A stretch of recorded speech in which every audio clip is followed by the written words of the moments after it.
세션에서 할 거는 이제 OS들 비교를 좀 간략하게 해볼 건데, 어쨌든 지금 그냥 대충은 알잖아요. 윈도우 우리가 지금 쓰고 있는 메인으로 집에서든 어디서든 쓰는 그 윈도우랑 익숙한 그 윈도우랑 리눅스랑은 큰 차이가 있을 거예요. 쓰다 보면은 이제 피부로 느끼는 거지만 사용자 레벨에서 일단 OS 비교 해보면은, 어제 설명을 하려다가 못한 게 있어요. 이게 리눅스 그 로고예요. 이 턱스라고 이 펭귄인데, 이게 로고가 된 그 계기가 있어요. 이거 리눅스 토발스가 리눅스를 만들었을 때 딱히 뭐 윈도우처럼 그런 멋있는 로고가 있는 것도 아니었고, 그죠? 뭐 디자이너는 아니었으니까요. 근데 이제 로고를 하필 또 그때 뭐 델롬 데리라고 진짜 리눅스를 만들고 나서 이 펭귄한테 그 리눅스 토발스가 물렸대요. 물려서 그래서 그 기념으로 리눅스에다가 펭귄 로고를 쓴 거예요. 되게 뭐 되게 웃기죠. 진짜 아무것도 아닌데 그냥 자기가 펭귄한테 물렸다고 그거 리눅스 로고를 저 턱스라는 저 펭귄 로고를 갖다 썼어요. 그래서 일단은 원래는 이제 유닉스까지도 다 다뤄서 한번 비교를 해볼까 했는데, 유닉스까지 하는 건 너무 이제 광범위한 것 같고, 일단 간략하게 한 메인은 이제 리눅스랑 윈도우인데, 그 맥은 그냥 약간 뭐지? 그 보너스 느낌을 한번 넣어봤어요. 일단은 차이점을 보면은 가장 큰 차이점이 그거예요. 원래 지금 첫 번째가 이제 비용이에요. 비용인데, 맥 같은 경우에는 원래는 이게 무료는 아니었어요. 유료인데, 근데 이것도 아직도 그 사람들마다 이게 맥이 유료다 무료다라는 논쟁이 좀 있는데, 어쨌든 이제 맥은 그 맥 기기를 사면 안에 OS가 포함되어 있잖아요. 그래서 이 기기값 안에 OS도 포함된 거라는 사람들의 의견도 많고, 근데 이게 맥 같은 경우에는 내가 맥을 샀어요. 만약에 예를 들면은 맥OS 10 모하베라는 버전, 최근 버전인데 그게 나왔는데, 만약에 그 다음 연도에 매년 1년마다 애플이 새로운 OS를 발표를 하거든요. 그러면은 무상 업그레이드가 돼요. 보통 한 10년 출시된 기기까지도 다 무상으로 업그레이드가 돼요. 그 이제 아이폰 쓰는 분들은 알겠지만, 이게 애플이 잘하는 게 그거예요. 이제 계속 사용자 경험을 어떻게든 자신들이 추구하는 방향으로 끌고 가는 거. 그래서 가장 최신 OS를 무료로 쓸 수 있어요. 원래는 근데 제가 처음에 맥을 2009년도인가 샀었는데, 그때만 해도 그 따로 돈 주고 샀어야 했어요. 내년에 새로운 OS가 나오면은 그거를 뭐 3만 원이든지 4만 원이든지 그 CD를 주고 사서 업그레이드를 했었거든요. 근데 이게 한 4년, 5년 됐어요. 무료로 바뀐 지. 그래서 이제 한번 이제 맥 구입하면은 OS 업그레이드는 자기 기기 수명이 이제 지원하는 그 범위를 벗어날 때까지는 계속 해준다고 보면 되고요. 그래서 이제 프리라고 생각을 하고, 리눅스 같은 경우는 당연히 어제 얘기했던 그 GNU 기반의 소프트웨어로서 당연히 무료고요. 윈도우 같은 경우에는 비싸죠. 보통 이제 노트북 쓰는 사람들 이것도 이제 윈도우 노트북 사면은 안에 윈도우 OS가 포함이 되어 있잖아요. 물론 이제 요즘에 가성비 노트북이라고 해서 포함 안 돼서 나오는 것도 있어요. 그런 건 좀 한 10만 원 정도 싼데, 그런 걸 제외하면 이제 윈도우도 노트북을 사면은, 아니면 이제 브랜드 PC, 삼성이나 LG 같은 데서 그 완성품 PC 사면은 그 안에 OS 비용이 포함이 되는 거예요. 그래서 그렇게 사양이 별로 좋지 못하잖아요. 브랜드 PC가 조립 PC보다 좀 더 비싼 이유, 가성비 안 나오는 이유가 좀 윈도우가 좀 한몫을 한다고 봐요. 실제로 윈10 프로 같은 거 한 카피 사려면 한 15만 원 정도 하거든요. 학생 할인, 그런 교육 할인 같은 거 없이 그냥 일반 개인이 사려면 그 정도 하고. 그래서 일단 윈도우는 이 정책을 모르겠어요. 일단 뭐 불법 복제를 적극적으로 막지는 않는데, 어쨌든 비용이 비싸다는 거. 그리고 이제 오픈소스, 두 번째는 이제 오픈소스 여부예요. 일단 뭐 맥은 유닉스 기반이긴 한데, 어쨌든 맥은 커널단부터, 밑에서 잠깐 얘기를 했는데, 커널단부터 얘네들이 한 땀 한 땀 짜올린 언어예요. 그래서 언어가 아니라 만든 거죠. 그래서 OS를 얘네는 그냥, 그러니까 그런 얘기가 있어요. 아까 어제 커널 얘기를 했는데, 닫힌 커널이다, 열린 커널이다라는 얘기가 있어요. 닫혔다는 건 말 그대로 이제 폐쇄된 커널, 소스 공개 안 하는 커널이라는 의미고, 오픈 커널 같은 경우는 리눅스 같은 걸 얘기하는 거죠. 소스 그 커널의 처음부터 끝까지 모든 라인 소스 그냥 다 공개해버리는 거예요. 그래서 유일하게 리눅스만 오픈 소스고요. 세 번째는 이제 커스터마이저블, 이게 이제 커스터마이징 가능하냐. 근데 이제 요즘에는 이제 워낙 유틸 같은 것들이 많이 발달을 해서 혹시 윈도우에서 레인미터 같은 거 써본 사람이 있어요? 유틸인데 이따가 잠깐 보여줄게요. 그러니까 이따가 데스크탑 환경 설명을 할 건데 그때 잠깐 보여줄게요. 근데 이제 윈도우 같은 경우는 내가 원하는 대로 막 OS를 막 뜯어고치질 못하잖아요. 예를 들면은 간단하게 사람들이 피부로 느낄 수 있는 게 데스크탑 환경이에요. 예를 들면은 뭐 작업 표시줄 같은 거 내가 원하는 색상이라는 걸 못 바꾸잖아요. 못 바꾸잖아요. 그렇게 그런 거라든가 뭐 요즘에는 뭐 바꿀 수 있는 건 이제 아이콘이나 뭐 배경화면 이렇게 좀 제한돼 있잖아요. 그런 제한된 환경으로 둬서 이제 커스터마이징이 좀 많이 힘든 거고요. 그래서 윈도우 같은 경우에는 커스터마이징이 굉장히 힘들어요. 내가 원하는 대로 어제 그 컴피즈 퓨전도 보여줬는데 그런 식으로 내 데스크탑 환경을 마음대로 꾸밀 수가 없어요. 근데 이제 이거는 데스크탑 환경에 관한 내용이고 OS를 자기 입맛대로 뜯어고칠 수가 없는 거예요. 어쨌든 이거 이제 돈 받고 파는 거고 그 안에는 이제 기술적 업데이트 맨날 봤죠. 윈도우 업데이트 봤죠. 근데 이제 임의로 수정을 가했을 때는 그 업데이트의 무게성이 깨져버리는 거잖아요. 내가 어떤 부분을 수정을 했는데 MS에서 새로운 윈도우 업데이트를 배포를 해서 받아보니까 뭐 부팅이 안 되는 그런 오류가 생길 수도 있는 거고. 아무튼 그런데 리눅스는 반면에 하나부터 열까지 다 뜯어고칠 수 있어요. 완전히 새로운 거를 만들어 버릴 수 있을 정도로 당연한 얘기지만 이게 오픈 소스라서 당연한 얘기예요. 어느 것 하나 비공개로 둔 게 없기 때문에 커스터마이징이 풀 가능한 거고요. 맥 같은 경우에는 일부 가능해요. 원래는 그러니까 한 2년 전만 해도 맥도 되게 커스터마이징이 자유롭다고 했는데 애플이 좀 스티브 잡스가 좋아하는 게 그거잖아요. 이제 애플이 잘하는 거는 그 자기들이 원하는 그 인터페이스랑 사용자 경험에서 사용자들을 벗어나지 못하게 가둬놓는 거.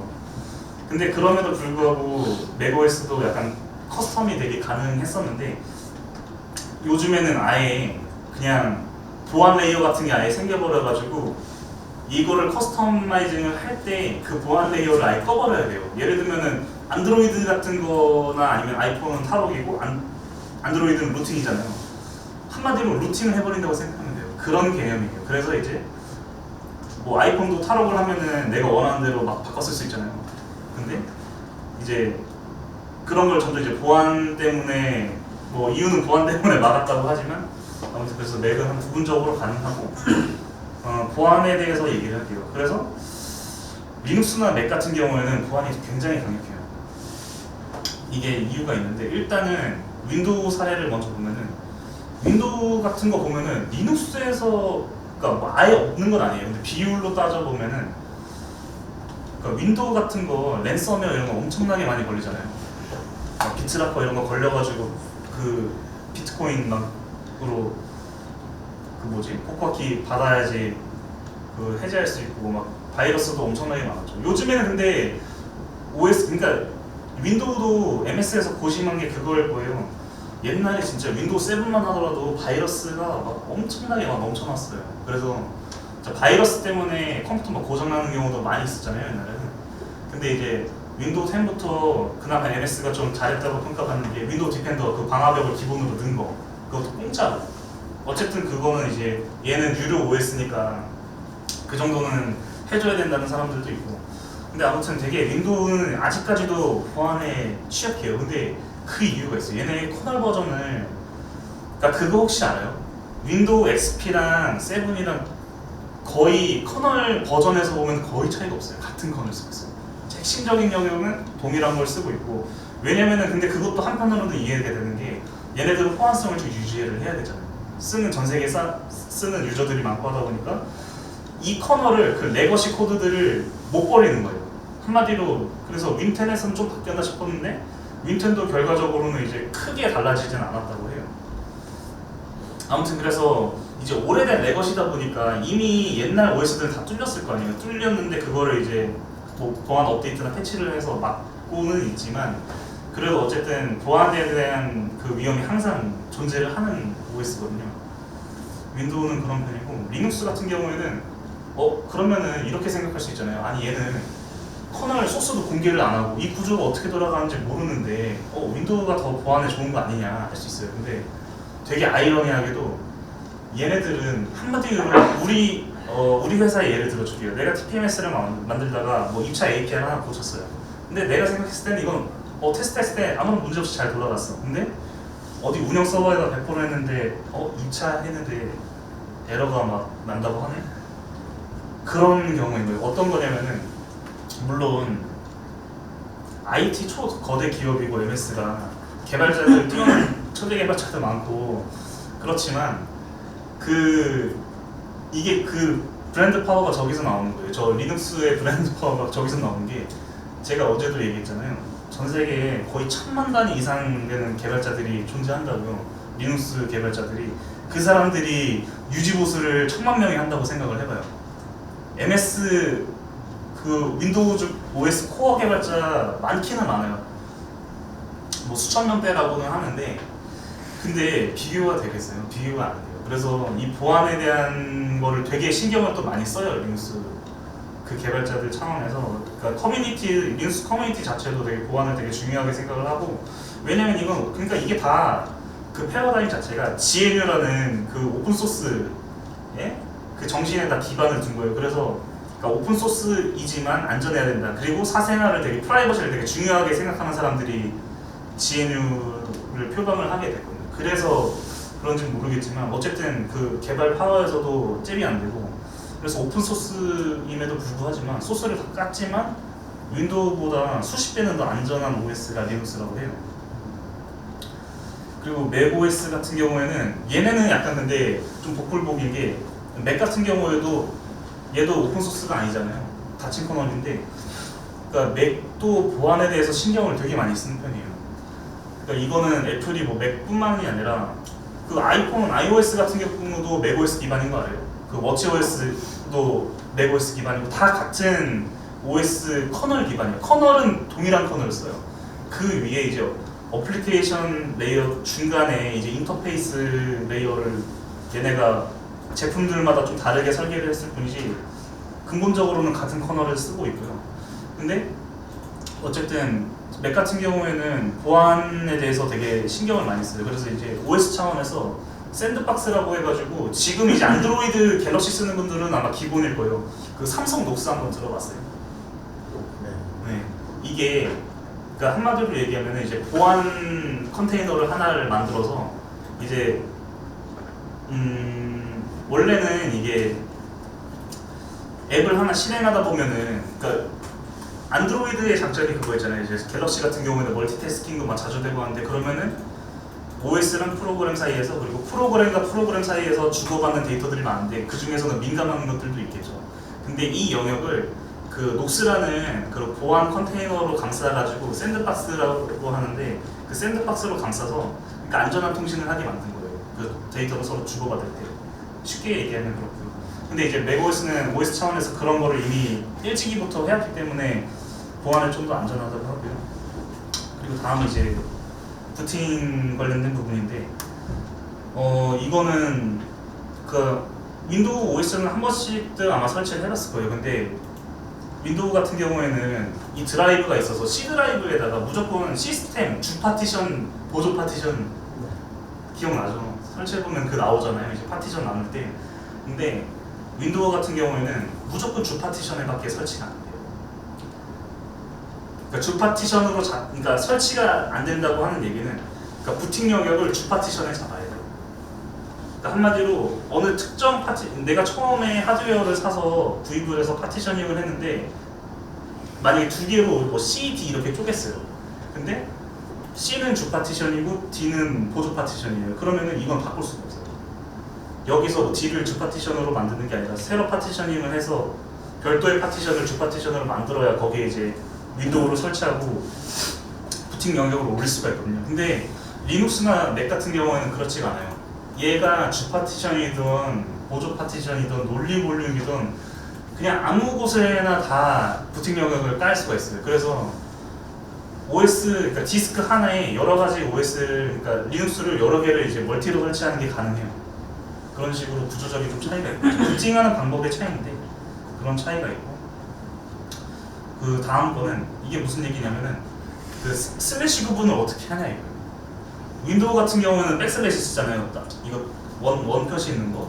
근데 리눅스나 맥OS 같은 경우는 보통 이제 유닉스 계열 OS들이 많이 이래요. 슬래시를 써요. 슬래시를.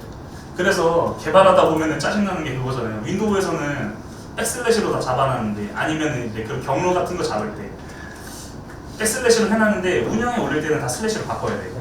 이런 문제가 있죠. 근데 이게 OS에서 그 디렉토리를 구분하는 이 구분자가 달라서 그런 얘기예요. 그러니까 윈도우도 처음부터 슬래시로 했으면 얼마나 편했어요. 다 같이 편하게 살 수 있었는데 혼자 이렇게 약간 튀는 짓을 한 거죠. 약간 그 좀 달라 보이고 싶었나 봐요. 아무튼. 그리고 이제 파일 이름 같은 경우에는 이거는 지금은 이제 좀 많이 윈도우가 버전이 올라오면서 좀 달라지긴 했는데, 그 예전부터 옛날 버전 때부터 리눅스나 맥OS는 파일 이름을 케이스 센시티브라고 해서 대소문자 구분을 해서 저장을 할 수가 있었어요. 근데 윈도우 같은 경우에는 이 얘기가 왜 나왔냐면은, 정확히 얘기하면은 대소문자 구분 안 된다는 얘기예요. 이거 대문자밖에 안 됨이라는 의미예요. 저 케이스 인센시티브가. 근데 이거는 다음에 파일 시스템 얘기하면서 설명을 해줄게요. 아무튼 리눅스나 맥OS는 파일명 저장할 때 대소문자를 구분을 하는데, 윈도우 같은 경우는 대문자밖에 안 됐었어요. 정확하게는. 근데 이제 다음에 파일 시스템 지금 얘기를 해줄게요. 파일 시스템은 그러니까 당연히 이제 OS가 다르다 보니까 파일 시스템이랑 것도 달라요. 이제 파일 시스템 좀 이따가 또 설명을 해줄 건데, 그 맥 같은 경우에는 자기네 자체적인 파일 시스템을 만들었어요.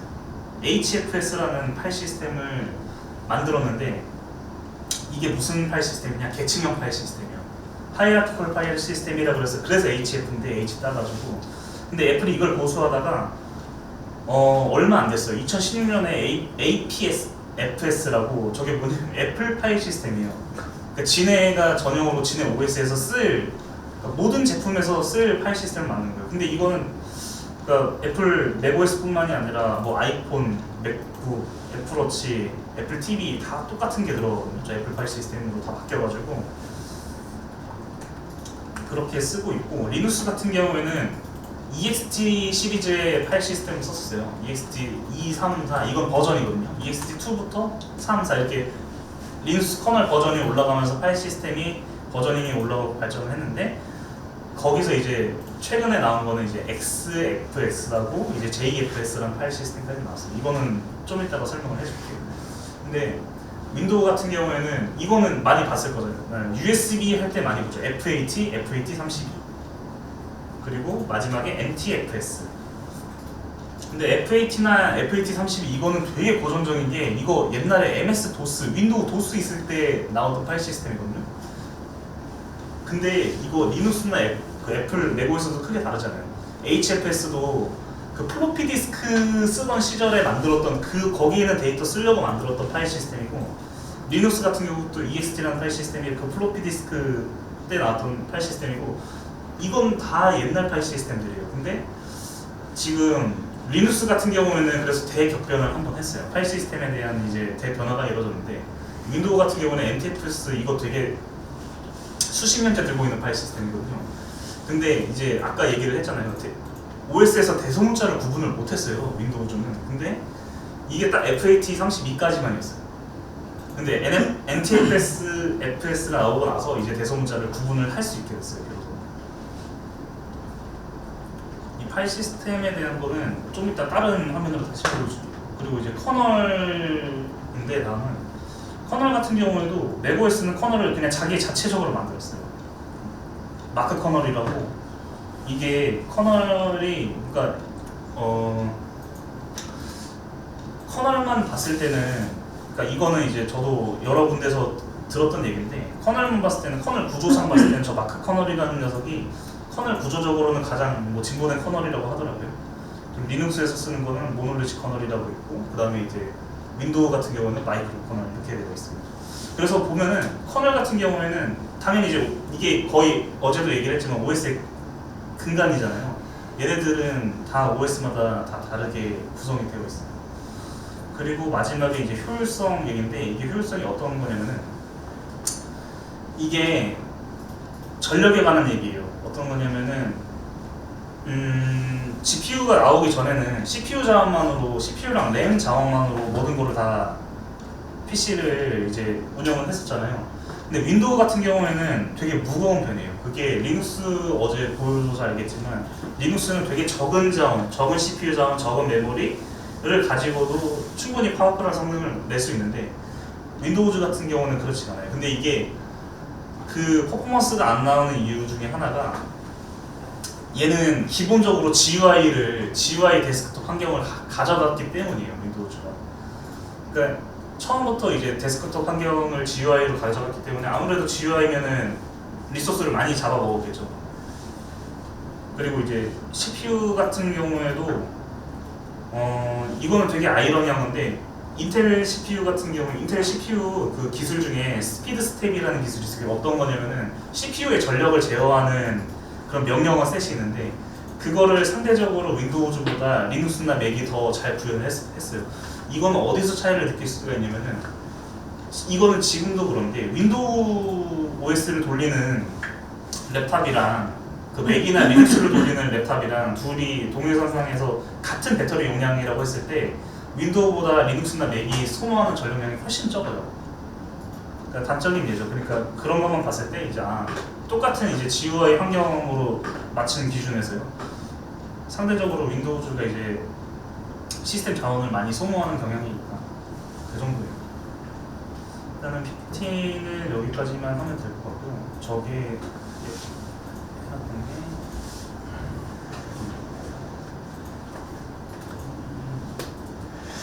원래 처음에 저거부터 보여주고 아까 뭐 경희씨 기다리면서 뭐 찾았던 게 있는데 이거 어제 스택 오버플로우 사이트 보여줬었잖아요. 근데 여기 보면은 이 스택 오버플로우라는 사이트가 되게 웃긴 게 여기 그냥 개발 Q&A나 이런 정보들만 올라오는 게 아니라 여기 스택 오버플로우 사이트 보면은 잡이라는 영역이 있어요. 이거 눌러보면은 이게 잡이 그거죠. 이제 사람이처럼 이제 구인 구축하는 그런 메뉴거든요. 이게 요 안에 들어있어요. 그럼 이제 스택 오버플로우에서 이게 취업 공고 같은 거 이제 올리는 거예요. 이제 개발자들 구하는 공고거든요. 뭘 보여주냐면 여기는 그냥 백엔드 검색을 해보면은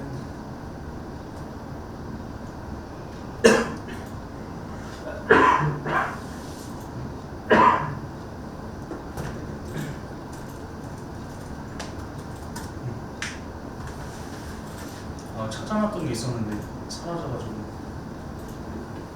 페이지를 괜히 새로 고치나.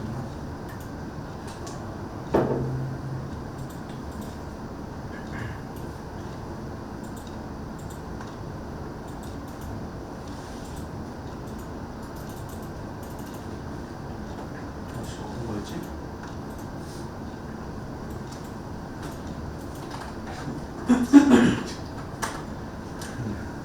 이게 다른 게 아니라 뭘 보여주려고 했냐면 아이고 사라졌어. 잠시만요. 이 프로그램이 어제 설치했던 프로그램이 어디였지?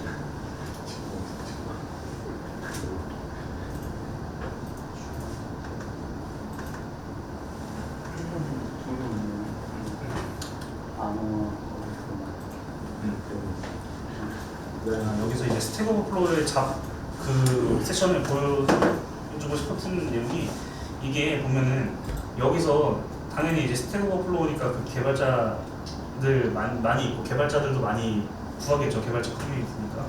근데 여기 보면은 지금 그러니까 우리가 하는 이제 뭐 자바나 이쪽 웹 백엔드 쪽 그런 잡 오픈된 거를 보면은 이게 어떤 내용이냐면 그러니까 이게 요구하는 항목이에요. 이제 사람인에서도 이제 채용공 같은 거 보면은 뭐 신입으로 지원하지 않고 이제 경력직으로 만약에 공고를 찾게 되면은 이제 그 우대사항이나 이제 필수 역량 같은 것들 있잖아요. 그런 걸 살펴보면은 요즘의 트렌드가 그런 것 같아요. 이제 특히나 이제 웹 개발자 뭐 프론트 쪽 말고 이제 우리 같은 이제 서버 개발자 쪽 보면은 여기 보면은 써 있는 게 있어요. 그러니까 여기 지금 나열된 기술들을 잘 다뤄야 된다고 설명을 한 건데 거기 보면 이제 리눅스 있고 도커, 쿠버네이트, 뭐 포스트그레스 SQL, 엔진엑스, 웹서버죠, 레디스. 그리고 저거 컨티뉴어스 인티그레이션이라고 되어 있는 거는 지속적 통합이라고 해서 허드슨이에요. 허드슨 같은 툴 얘기하는 거고, 그 다음에 HA, 하이 어빌리티, 그 다음에 안시블이 뭘까요? 코드 이거 SQL 안시로 짜잖아요. 그러니까 안시하게 코드를 짤 수 있냐 이거예요. 그 SQL을 그 얘기고.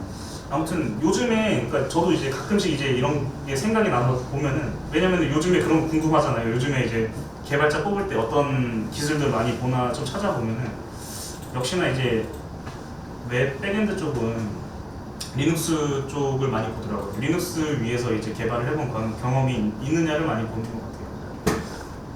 그래서 그것 때문에 잠깐 보여줬어요. 다음으로 넘어와서 이건 사실 내일 한 내용이긴 한데, 아까도 잠깐 설명을 했어요. 근데 이제 리눅스랑 윈도우즈 비교하다 보니까 좀 찾았던 내용인데, 보면은 윈도우 같은 경우에는 아까도 얘기했듯이 파티션을 나눴을 때 그 파티션, 그 공간별로 드라이브 문자를 할당을 하게 돼 있어요. 예를 들면 이제 C부터 시작하죠. A랑 B는 플로피 디스크 같은 그런 옛날 보조 기억 장치를 위한 예비용 그 문자예요. A랑 B 같은 경우는. 그래서 그거 빼고 나서 C부터 시작하는 거거든요. 윈도우 같은 경우에는. 근데 리눅스 같은 경우에는 이 드라이브 문자라는 그런 개념조차가 없어요. 왜냐면은 이게 파일 시스템, 그 리눅스랑 윈도우의 그 구조, 파일 시스템 구조 차이에서 오는 건데, 리눅스는 루트는 많이 들어봤죠. 루트부터 시작을 해요. 그래서 별도의 그런 드라이브 문자 없이 루트부터 시작을 하고, 이제 루트 밑에는 뭐 이렇게 구성이 되어 있어요. 크게 이제 나눠져 있으면 뭐 etc, bin, usr, tmp, div 이런 식으로 나눠져 있는데, 지금 이 각각의 그 파일 디렉토리가 의미하는 거는 내일 파일 시스템 우리 할 거거든요. 그때 자세히 알려줄게요. 여기 이미 설명이 다 되어 있긴 한데,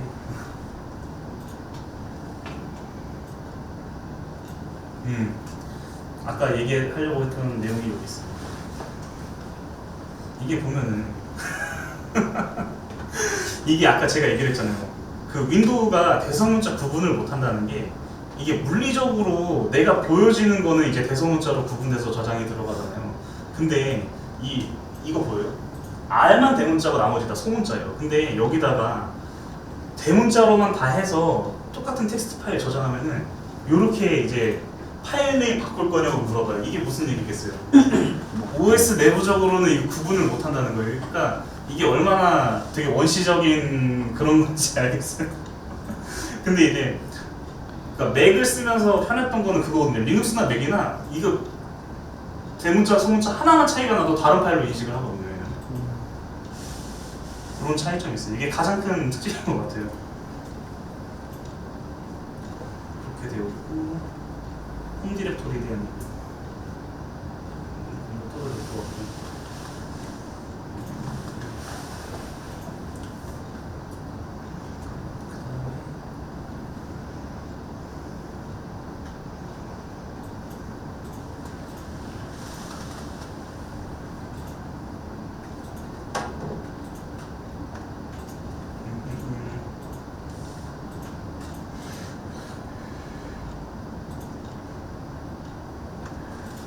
그 다음에는 이제 데스크탑 환경에 대한 얘기를 좀 해볼게요.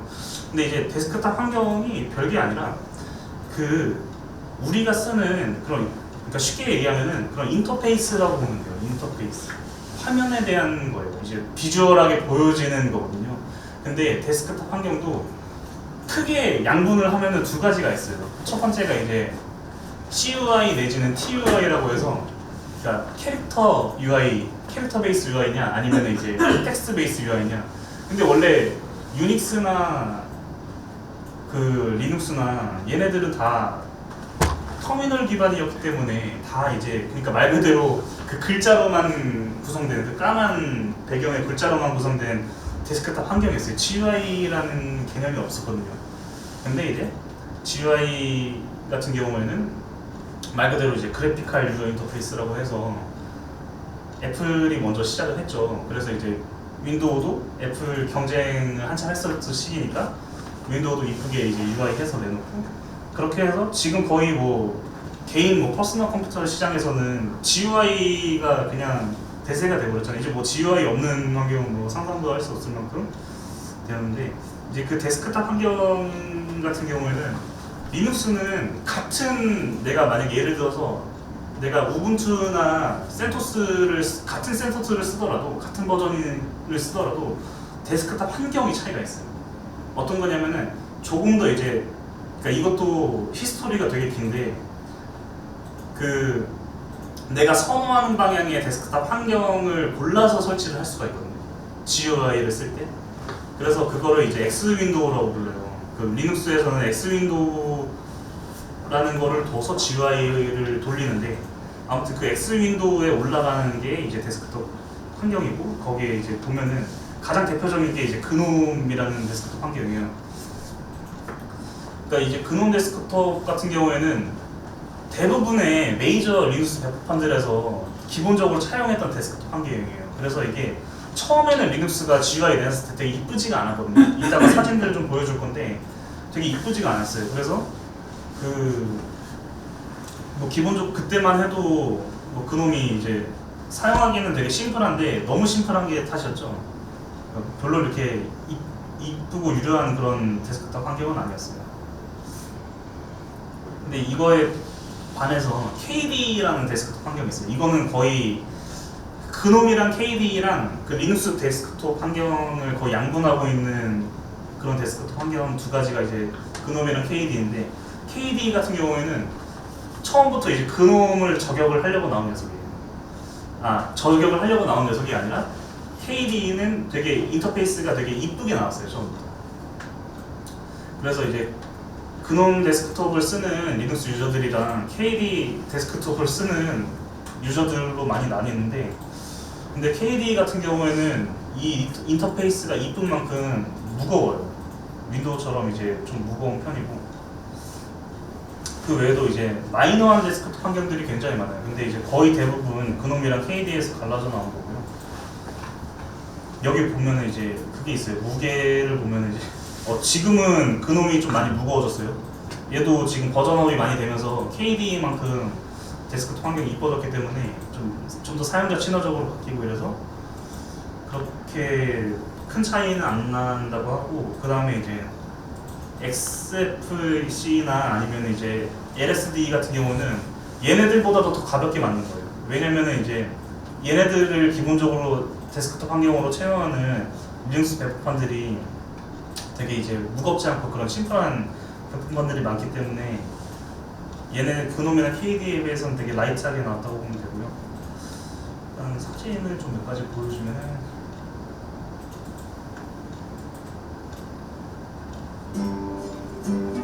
사진이 아니라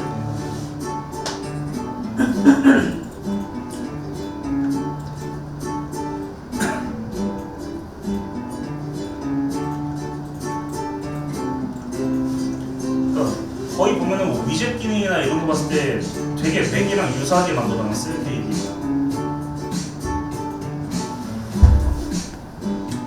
메이트 같은 경우에는 이게 우분투에서 우분투 배포판만을 위해서 만든 데스크톱 환경이거든요.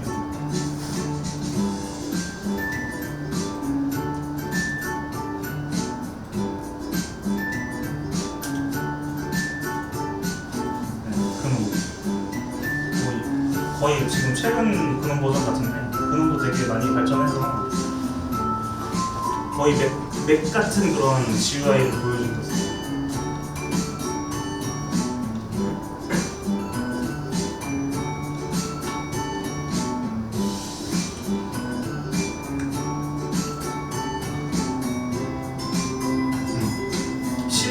시나몬 이것도 우분투에서 나온 거예요. 우분투는 데스크톱 환경이 무려 4개나 있어요.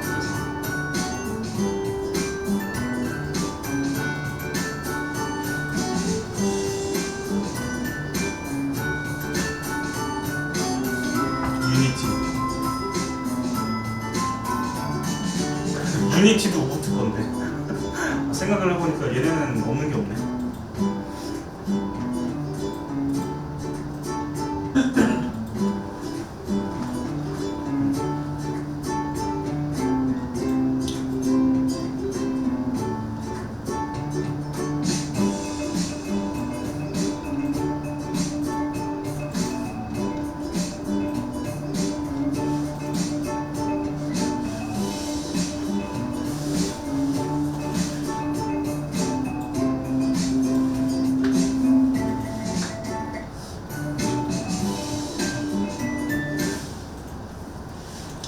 아마 이 데스크톱 환경은 이제 리눅스를 실제로 쓰다 보면은 자기한테 편한 거를 찾아가게 된다고.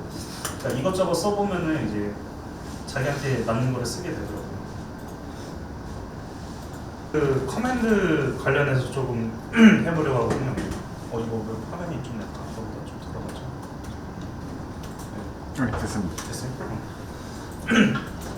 이게 한번 웹사이트 한번 영향을 쳐서 한번 들어가보세요.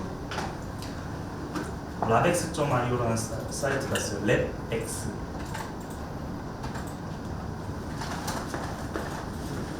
이게 뭐 하는 사이트냐면은, 그러니까 요즘에는 되게 좀 괜찮은 게, 원래는 그러니까 리눅스 커맨드 같은 거 쓰려면은 리눅스 머신에다 해야 되잖아요. 가상 머신 아니면 실제 리눅스 머신에다가 되고, 그거를 연습을 할 때 그렇게 해볼 수밖에 없었는데, 요즘에는 온라인 기반으로 된 사이트들이 되게 많아요. 그것도 공짜로.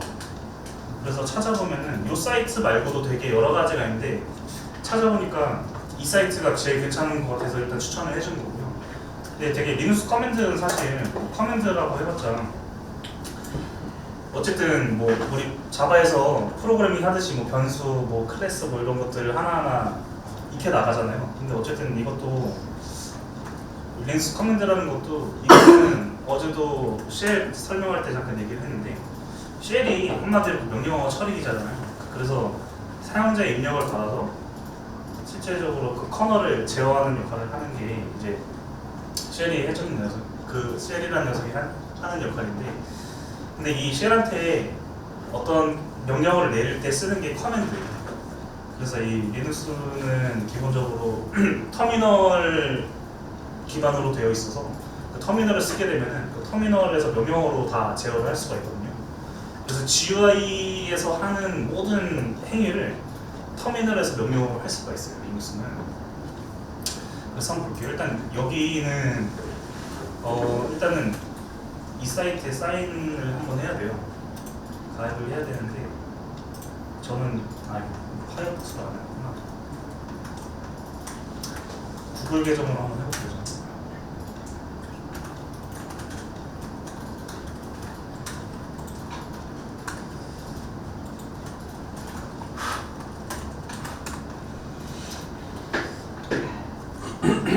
보면은 구글 계정으로 해서 연동을 시키면은 자기 개인 페이지가 나오고요. 마이 페이지가 이렇게 뜨는데,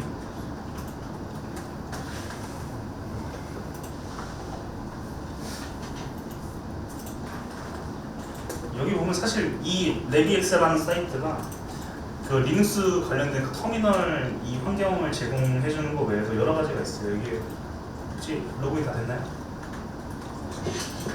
지금 해야 이게 이메일, 만약에 구글 계정으로 하면은 요거 이메일 날라오는데 시간이 좀 걸리더라고요. 해외 서버라 그런지.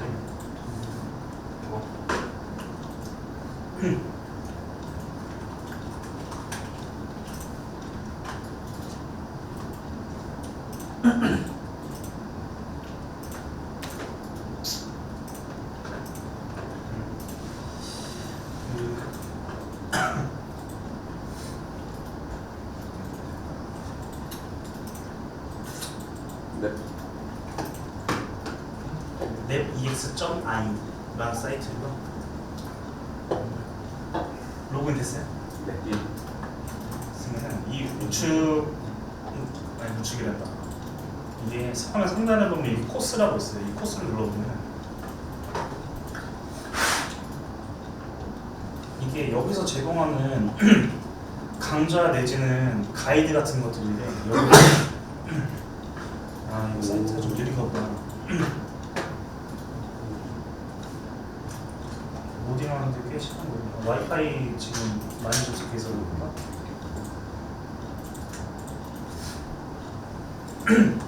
그러니까 리눅스 관련된 여러 가지 강좌들이 있어요. 근데 이게 로딩이 안 돼서 저게 구분하는 그 필드셋이 좀 안 되네요.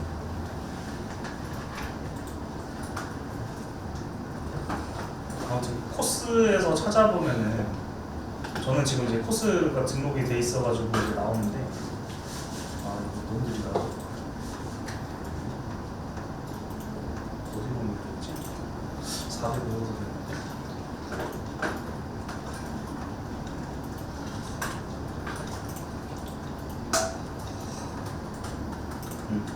그 코스 중에 이 프랙티스 리눅스 커맨드라는 코스가 있어요. 이 하늘색 바탕에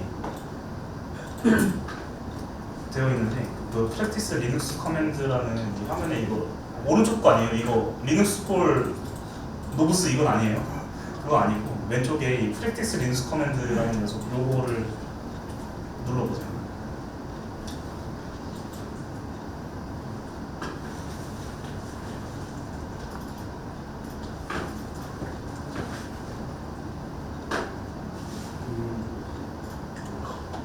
얘를 눌러보면은 한번 해볼게요.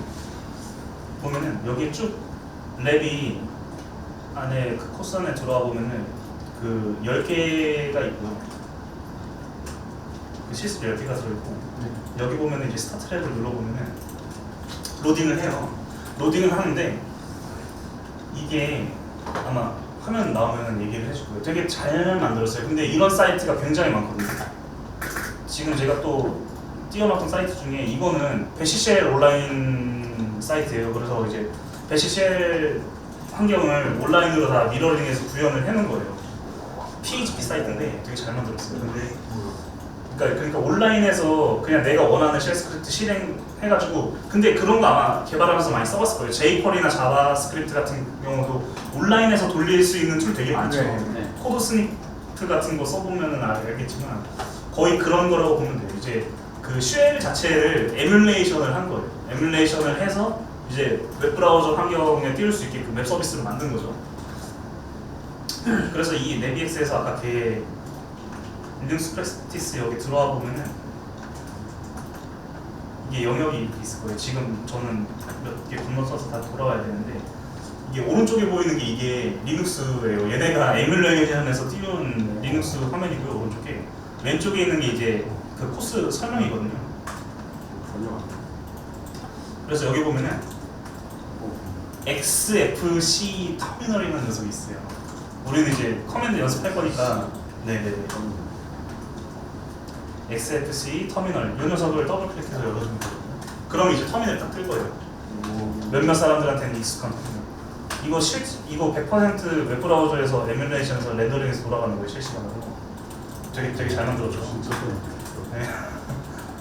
그래서 이 터미널을 딱 열고, 그러니까 요즘에 이런 온라인 서비스를 그것도 무료로 하는 데가 되게 많다 보니까 사실은 옛날에 리눅스 공부하던 사람들에 비하면은 여건 자체는 상당히 좋죠. 이제 웹브라우저만 있으면 할 수 있고 아마 스마트폰에서도 돼요. 이거 스마트폰에서도 되고.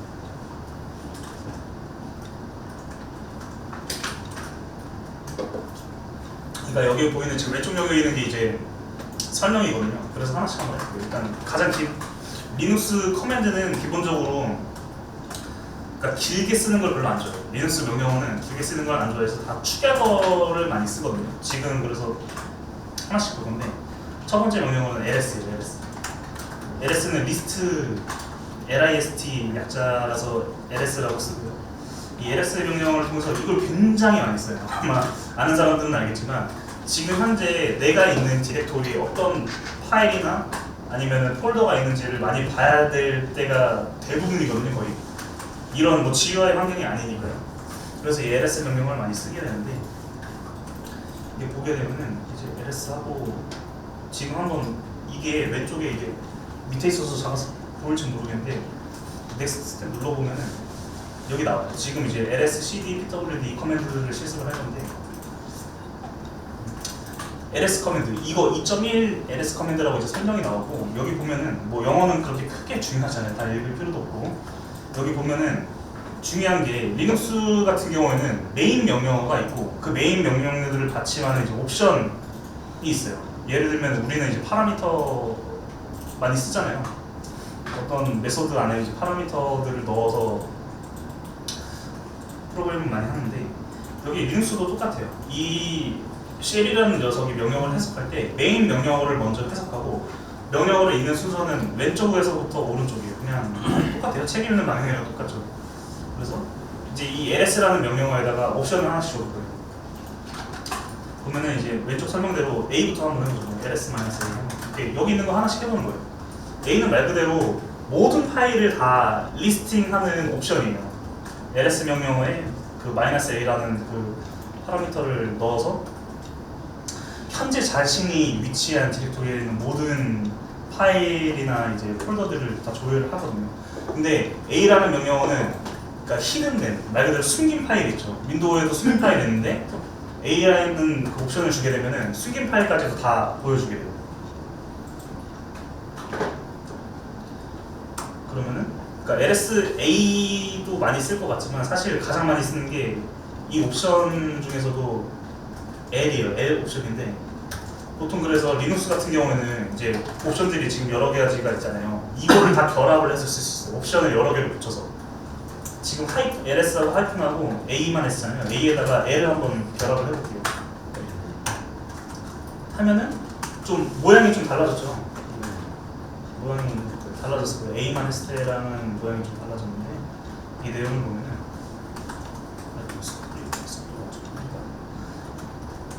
일단은 L 옵션이라는 그 파일 이름을 보여주고 그 다음에 그 파일에 대한 권한을 보여줘요. 그 리눅스는 퍼미션 체계거든요. 권한 체계라서 아마 우리도 윈도우 쓰다 보면은 읽기 전용 파일, 뭐 읽기 쓰기 다 되는 파일, 여러 가지 그런 파일 권한 옵션이 부여된 것들을 볼 수가 있잖아요. 리눅스도 똑같아요. 그래서 그 L 옵션을 주게 되면은 그 해당 각각의 그 파일이나 폴더들에 대한 그 권한까지도 다 리스팅을 해주고 그 파일이나 폴더를 소유한 소유자의 정보도 보여줘요. 그러니까 윈도우랑 대비되는 부분이 좀 이런 거죠. 이제 소유자 관련돼서 이제 그래서 아까 보안 얘기했잖아요. 리눅스는 되게 이제 그 소유자, 이 권한 이런 거에 대해서 되게 민감해요. OS가. 그래서 이 명령어를 주로 많이 쓰고요. ls-al 이 명령어를 상당히 많이 씁니다. 그래서 왜냐면은 어떤 파일을 실행시키려는데 나는 지금 이제 rebx라는 유저인데 다른 유저가 이 rebx라는 유저가 소유한 파일을 실행을 시키려면 권한이 있어야 되거든요. 권한이 없으면은 실행이 안 돼요. 그래서 이제 나중에 이제 권한의 퍼미션에 대한 것도 설명을 할 건데 일단 보면은 이제 L 옵션은 그렇게 되고 이게 아무래도 브라우저에서 돌아가는 거보다 보니까 엄청나게 빨리빨리 않아요. D 옵션도 한번 같이 좀 줘볼게요. 이거 뭘까요? ls-al D 했는데 D 하니까 그 전에 보였던 L까지 썼던 그 내용들 다 사라지고 점 하나만 나왔어요. 그러니까 이 D라는 옵션을 주게 되면 어떤 거냐면은 그러니까 이 AL이라는 옵션을 줬을 때 그 옵션이 덮인 거예요. 지금 D라는 옵션을 쓴으로 해서 덮인 건데 지금 현재 디렉토리가 지금 여기 작아서 잘 안 볼 수도 있어요. 이거 화면이 꺼내가지고 얘 보면은 AL D 옵션 주니까 얘 파란색으로 점 하나만 나거든요. 리눅스에서 이 점이라는 얘기는 근데 이게 파란색이잖아요. 파란색인데 이게 지금 쉘이 이렇게 구분해서 보여주는 건데 디렉토리는 폴더는 파란색으로 표기되고 일반 파일이나 일반 폴더가 아닌 다른 파일은 다 이렇게 회색으로 보이거든요. 근데 이거는 이제 쉘이 이렇게 해준 거고 이렇게 표시가 안 되는 것도 있어요. 표시가 안 되는 쉘이라는 경우도 있어요. 지금 우리가 쓰는 이 배시 쉘 같은 경우는 이렇게 디렉토리는 파란색으로 하이라이팅을 주는 환경 설정이 되어 있는데 안 돼 있는 것도 있어요. 그러면 이제 이게 구분이 안 가면 어떡하냐. 아까 AL 옵션 줬을 때 그 권한을 표시한다고 했잖아요. 퍼미션을 표시하는데 이 앞에 DRWXR 뭐 하이픈 XR 하이픈 X 이렇게 돼 있는 걸 볼 수가 있을 거예요. 근데 이게 뭘 얘기하냐면은 이게 3개씩 문자 3개씩 끊어서 보면 돼요. 이게 어떤 거냐면은 요 맨 앞에 건 제외예요. 맨 앞에 이 D라고 하는 거는 디렉토리예요. 폴더를 나타내는 지시자예요. 이거는 이 영역은 정해져 있어요. 뭐 이 D뿐만 있는 건 아닌데 일단은 대표적으로 많이 보이는 게 이제 D라고 되어 있으면 이제 디렉토리라고 해서 만약에 이렇게 신텍스 하이라이팅이 안 돼 있다. 근데 앞에 D라고 붙어 있으면 이제 얘는 디렉토리라고 알 수가 있는 거죠. 그리고 그 뒤부터는 총 9 9자리 숫자로 아니, 숫자가 아니라 9자리로 체계로 되어 있는데 RWX 이렇게 되어 있어요. 근데 R 같은 경우는 말 그대로 리드의 약자거든요. 리드고 W는 라이트 쓰는 거, X는 execute 실행. 그래서 이렇게 RWX 이렇게 세 개가 있는데 이게 막 숫자로도 표현이 돼요. 이제 퍼미션 한데 근데 오늘은 이제 CH 모드에 대해서 다루지 않을 거라서 그냥 간략하게 한번 설명할게요. 그래서 맨 앞에 RWX라고 되어 있는 건 이거 소유자에 대한 퍼미션을 얘기하는 거예요. 지금 다른 걸로 해볼게요. 지금 파일들 중에 여기 뭐 빔인포라는 파일이 있어요. 빔인포라는 파일이 있는데 맨 앞에 RWX 있는 자리가 RW밖에 없죠. 그럼 이제 이거는 소유자만 리드 읽고 쓸 수 있는 파일이라는 얘기예요. 다른 권한을 갖고 있는 유저가 이 파일을 읽거나 수정을 가할 수가 없는 거예요.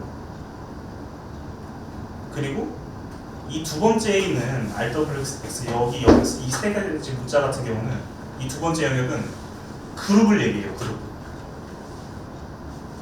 그룹이 어떤 거냐? 그러니까 예를 들면 지금 레비엑스라는 유저가 있잖아요. 여기 보면은 디렉토리 체계에서 이 왼쪽에 있는 게 그 사용자를 유저를 얘기하는 거고 이 오른쪽이 그룹을 얘기를 해요. 리눅스에서는.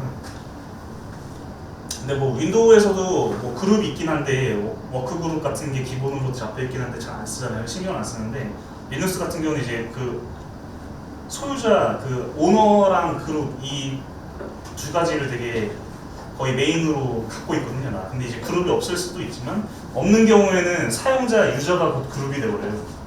그런 특징을 갖고 있는데 아무튼 이 두 번째 이 세 가지 문자의 영역에 대한 얘기는 그 이 파일을 소유한 사람의 그룹을 보는 거예요. 그래서 뭐 다른 유저더라도 이 레비엑스라는 그룹에 포함이 되어 있으면은 이 파일을 읽고 쓰고 실행시킬 수 있다 이런 의미가 되는 거고요. 그러면 맨 마지막에 뒤에 있는 이 세 가지는 어떤 것도 아닌 거예요. 레비엑스 그 자기 이 파일을 소유한 소유자도 아니고 그 파일을 소유한 소유자의 그룹에 속해 있지도 않고 아는 그 나머지 완전 별개의 유저죠. 그래서 이제 그러니까 내 파일도 아니고 그리고 같은 그룹도 아니면은 이제 이 마지막에 있는 이 세 가지 영역에 해당이 되는 거예요. 퍼미션이. 그래서 지금 뭐 아까 봤던 그 빔인포라는 파일 자체는 소유자 빼고는 이제 그룹도 이거를 읽고 쓸 수가 없고 당연히 그룹이 아닌 녀석들을 읽고 쓸 수가 없는 상태인 거예요. 그래서 이 영역만 봐도 이제 그 파일을 핸들링 할 때 이제 퍼미션을 좀 보면서 이제 관리를 할 수 있게 되는 거죠. 한 D 옵션까지는 그렇고 그다음에 이제 ls-h 한번 해볼게요. h 옵션. 얘 같은 경우는 뭐 딱히 나타나진 않죠. 이게 원래 파일 사이즈가 나와야 되는데 그게 안 나오죠. ALH 한번 해볼까요? 아무튼 아까 ls-al 했을 때는 ls-al 했을 때 여기에 맨 위에 보면은 그러면 이 명령어를 통해서 그 나온 그 파일과 디렉토리 안에 포함된 파일까지 전부 다 그 토탈 파일의 개수를 보여줘요. 그래서 토탈 192개의 파일이 있는 거예요.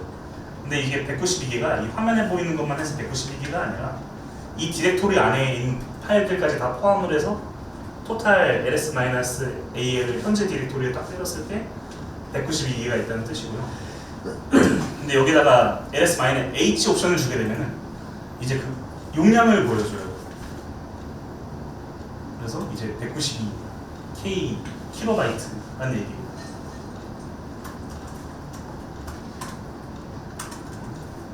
그리고 여기다가 마지막으로 만약에 ls-al 하고 h 하고 이제 t 옵션까지 주면은 t는 소팅이거든요. 소팅. 네. 여기 보면은 sort by file modification time이에요. 이제 수정된 그 시간, 그 순서대로 이제 쭉 소팅해서 보여주는 그런 옵션이에요.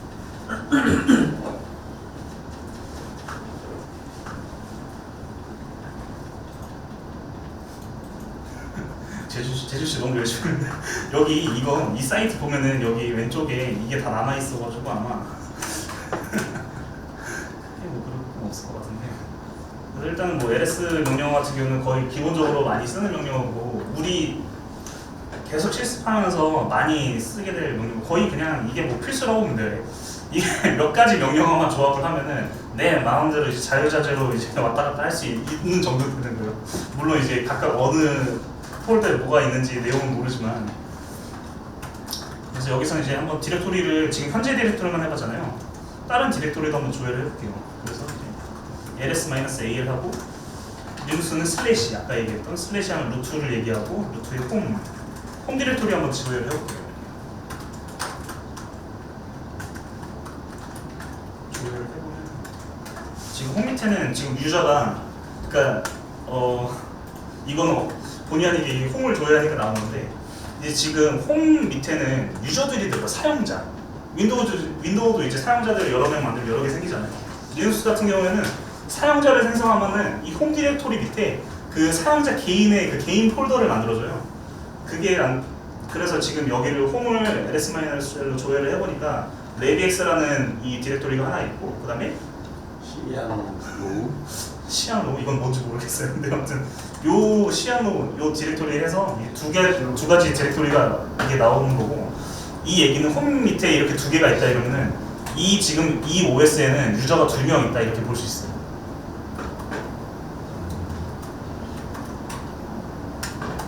물론 이제 뭐 루트나 이런 애들은 좀 별개긴 한데 이제 그 오라클 써봤을 때 모르겠지만 오라클에서 우리가 그냥 계정 하나 만들었을 때 그 사용자 계정만 있는 게 아니라 사실 오라클 계정 안에 뭐 시스도 있고 뭐 시스템도 있고 여러 가지 그런 계정들이 있거든요. 관리하는 이제 관리 목적을 위해서 그냥 각각 필요한 계정들만 가진 계정들이 있는데 리눅스에도 그런 시스템 계정들은 존재를 해요. 근데 이제 여기는 홈 밑에 있는 거는 이제 사용자 영역이 사용자 그 단위라서 이제 안 보이는 거고 일단 일반 사용자는 지금 2개가 있는 거예요.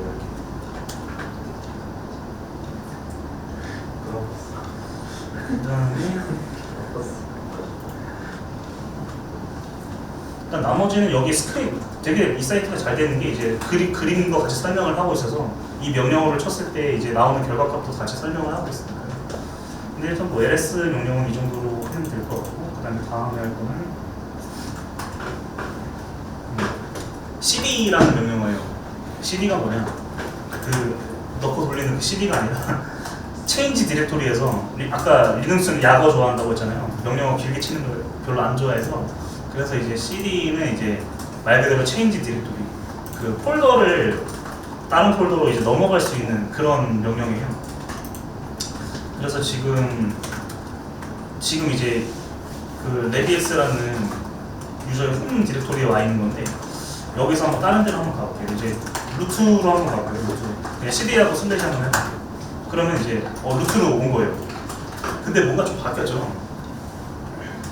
뭐가 바뀌었냐?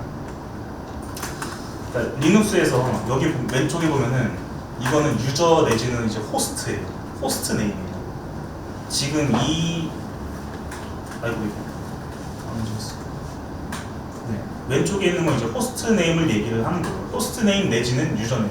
보통 이제 유저 네임을 호스트 네임으로 많이 주거든요. 그래서 이렇게 설정이 된 거고 호스트 네임은 말 그대로 이 서버의 이름인 거예요. 그냥 이 사용자가 이 세션에 지금 딱 들어왔을 때 리눅스 환경에 접속했을 때 그 사용자의 호스트 이름, 유저 이름이에요. 그리고 이제 콜론 되어 있고 이제 이게 물결 표시인데 틸드예요. 이게 물결 표시인데 이게 뭐냐면은 홈 디렉토리를 얘기하는 거예요. 홈. 결국에는 지금 레게스라는 그 유저의 그 홈에 와 있다는 표시거든요. 이게. 그런 표시고 이게 슬래시로 바뀌었잖아요. 슬래시는 아까 얘기했던 것처럼 루트. 그래서 이 표시만 봐도 얘가 지금 홈 디렉토리에 있는 건지 아닌 건지 구분할 때 틸드라고 저 물결 표시를 보면 알 수 있거든요. 근데 지금 체인지 디렉토리에서 우리는 루트 디렉토리로 넘어왔잖아요. 여기서 한번 ls- 한번 뿌려보죠. 지금 아까랑 다르게 얘는 지금 소유자가 다 루트 디렉토리 최상위 디렉토리 밑에 있는 것들은 다 루트로 돼 있죠. 소유자는 부르는.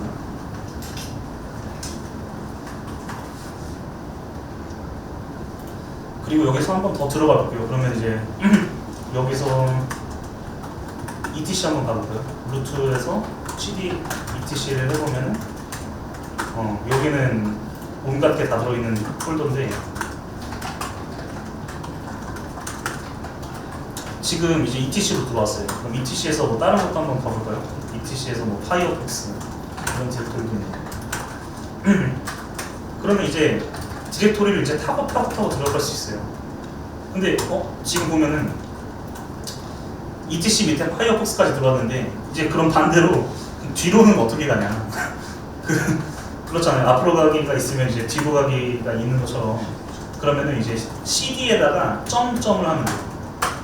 안 보일 수 있으니까 위에 올려보고 보여줄게요. CD 점점을 하게 되면 이게 무슨 얘기냐면은 점이 아까 하나 있는 거는 현재 디렉토리라고 했어요. 근데 점이 한 번 더 붙으면은 그 상위 디렉토리를 얘기를 하는 거예요. 그래서 아까 파이어폭스에서 CD 땡땡 하면은 이 ETC로 다시 넘어가요. 아까 파이어폭스 오기 전에 우리가 넘어왔던 디렉토리 여기서 한번 CD 한 번 더 하면은 루트로 와요. 근데 다시 한번 해볼게요. 그러면 CD 다시 ETC 가서 파이어폭스 간다. 근데 여기서 한 방에 루트를 어떻게 가나요? 이렇게 방법은 여러 가지가 있어요. 절대 경로랑 상대 경로가 있어요. 근데 이 개념을 잘 이용을 하면은 되게 리눅스를 편리하게 쓸 수가 있는데 먼저 지금 ETC 밑에 파이어폭스까지 왔는데 여기서 CD에서 슬래시를 넘어가보면은 슬래시는 루트라고 했죠. 그냥 루트로 한 방에 바로 오는 거예요. 따로 별도로 이제 위에처럼 이제 CD 두 번 걸쳐서 오는 게 아니라 그냥 바로 내가 원하는 절대 경로를 알고 있으면 바로 올 수가 있다는 얘기예요. 근데 반대로 다시 한번 해볼게요. ETC 파이어폭스까지 와서 CD로 넘어갈 건데 이번에는 저거를 명령어로 한번 결합을 해볼게요. 점점하고 슬래시하고 다시 점점. 그러면은 똑같이 루트로 와요. 그러니까 이게 어떤 거냐면은 그 점점은 상위 디렉토리라고 했잖아요. 리눅스는 디렉토리 부분 슬래시로 하잖아요. 이거를 조합하면은 그냥 자유자재로 왔다가 쓰이는 거예요. 근데 이게 물론 내가 몇 뎁스까지 들어왔는지 기억을 하면은 이렇게 치면 되는데 모르는 경우도 있잖아요. 그러면 어떻게 하느냐? 다시 ETC 밑에 파이어폭스 가고 슬래시에서 땡땡하고 슬래시 했어. 근데 이게 뭐가 있었지 하고 궁금해. 탭을 한번 눌러봐요. 이게 보여요? 탭을 한번 눌렀더니 나머지 그 파일들도 다 본래 Y랑 N으로 구분하거든요. 물음을 부를 때 Y를 하면은 이 지금 내가 땡땡하고 슬래시 했을 때 그 상위 디렉토리에 무슨 파일이 있는지를 다 보여줘요. 탭을 누르게 되면. 그래서 여기서 보고 아까 내가 이 ETC를 썼자고 이제 이걸 기억을 하고 다시 오면은 이렇게 루트로 올 수가 있어요. 근데 이거는 이제 뭐 많이 써보는 게 장땡이라서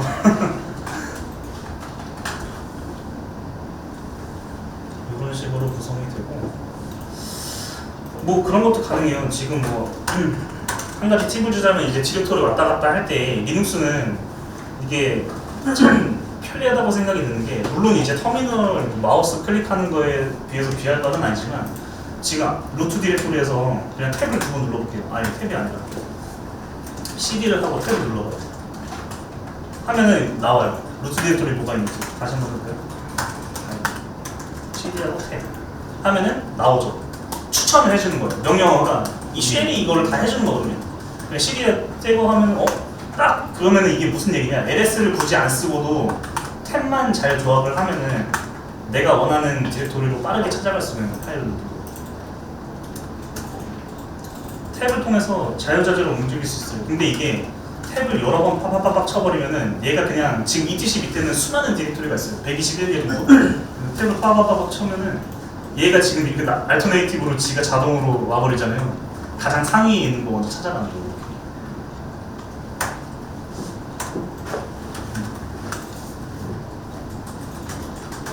그래서 이제 CD 명령어 같은 경우에는 절대 경로를 알고 있으면 절대 경로를 다 써서 찾아갈 수도 있고, 뭐 상대 경로 안에서만 이제 왔다 갔다 할 거면은 이제 그 땡땡하고 땡을 좀 잘 이용해서 왔다 갔다 하면은 내가 원하는 대로 이제 디렉토리를 넘나들 수 있겠죠.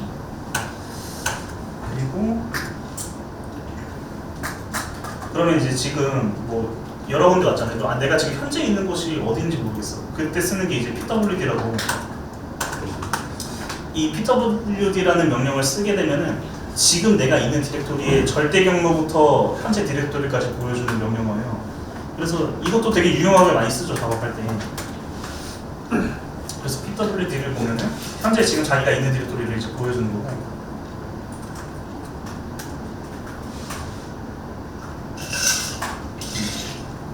여기 이제 바로 다음 커맨드가 pwd예요. 그래서 여기도 당연히 이제 pwd 같은 경우는 좀 옵션이 있어요. 여기 설명한 대로 한번 해볼게요. pwd-p 별로 달라지는 건 없네요. 링크 보여주는 건데 에어로션도 마찬가지고.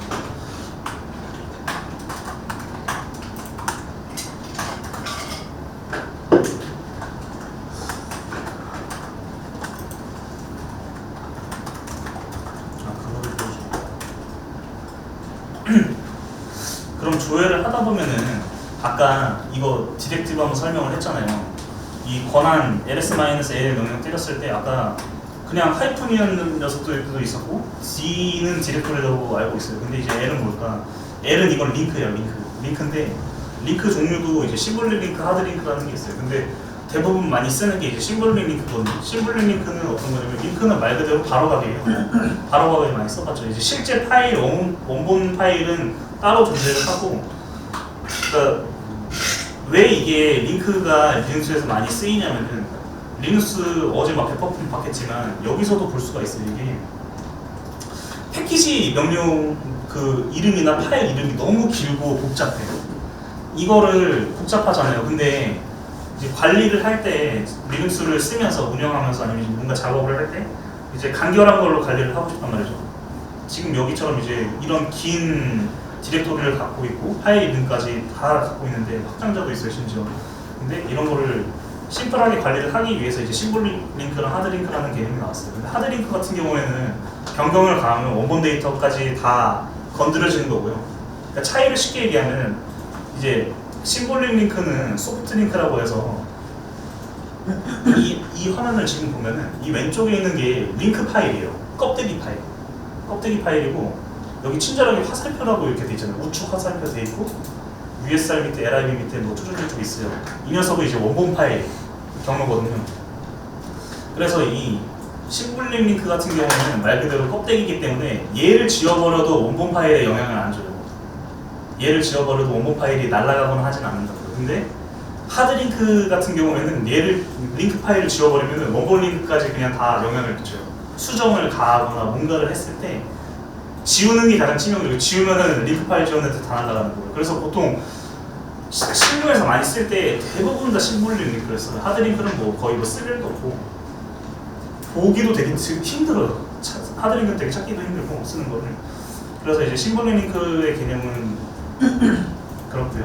그래서 이제 뭐 링크를 걸어서 그런 복잡한 경로나 파일명을 이렇게 링크로 한 방에 바로가기처럼 만들어서 쓸 수가 있다.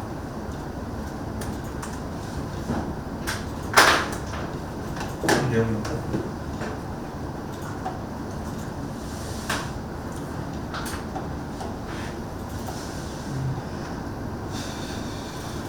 일단 뭐 첫 번째 명령어는 여기서 끝났네요. 이게 랩 1번의 내용이었어요. 근데 이제 이게 사실 랩이 아까 봐서도 알겠지만 이제 10단계까지 있는데 그렇게 내용이 많진 않아요. 혼자서 막 이게 해보다 하면은 제가 해봤더니 한 2시간 조금 안 걸리는 것 같아요. 그냥 하나하나 다 타이핑 해가면서 내가 보면 내용 보면서 했을 때. 근데 이거를 이제 오늘 다 하기에는 이제 시간이 많이 제한이 될 것 같고, 지금 이제 이거는 뭐 두 번째까지만 보면 될 것 같은데 주로 많이 쓰는 게 이제 LS였고 아까 리스트 뽑아보는 거, 그다음에 이제 체인지 디렉토리랑 그 pwd 현재 디렉토리 보는 거. 그다음에 다음에 할 게 지금 mkdir이라는 명령어부터 몇 가지만 더 해볼게요. 네, mkdir은 말 그대로 make dir 디렉토리의 약자예요. 그래서 mkdir이거든요. 요거를 쓰게 되면은 지금은 이제 아무것도 안 써서 그런데, 그러니까 리눅스 같은 경우는 지금 mkdir만 쳤을 때 저렇게 뭐라고 뜨잖아요. try mkdir 하고 마이너스 헬프한 다음에 추가 정보를 원하면은 저걸 쳐봐라 이런 뜻인데, 리눅스는 잘 돼 있는 게 이게 이렇게 해서 헬프를 딱 쳐보면은 이거에 대한 옵션이 설명이 돼요. 왼쪽에 나와 있는 거랑 거의 비스무리하죠. 그래서 이제 리눅스 같은 경우에는 이 매뉴얼을 명령어에 대한 가이드를 줘요. 그래서 내가 만약에 명령어를 쳤을 때 인자가 필요 없는 명령어는 상관이 없는데 보통 이제 인자가 다 들어가게 되거든요. 근데 그냥 썼을 때 이렇게 헬프 가이드 같은 거를 매뉴얼을 제공해 준다는 점. 그럼 뭐 디렉토리 한번 만들어 볼게요. 그럼 일단은 뭐 알터네이티브 쪽으로 홈 디렉토리에 가서 그냥 아까 랩ex까지 한번 가볼게요. 홈에 랩ex까지 왔습니다. 여기서 한번 mkdir을 해보죠. mkdir을 해서 그냥 구분대라고 한번 할게요.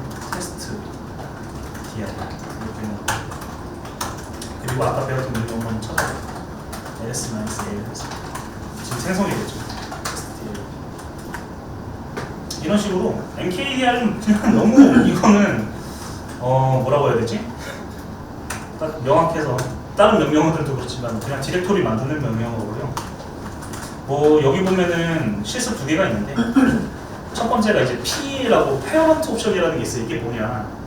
그러면 이제 지금 이렇게 생각할 거예요. mkdir로 테스트 dir을 만들었어요. 근데 이제 이 만약에 테스트 dir 밑에 만들려면은 뭐 cd에서 여기로 옮긴 다음에 여기서 다시 mkdir을 하고 테스트 뭐 dir2라고 합시다. 그럼 이제 이 밑에 들어가는 디렉토리를 만들려면 여기 막 이동해서 만들 그런 생각을 했을 거예요. 근데 만약에 조금 더 생각을 하고 있으면은 여기서 mkdir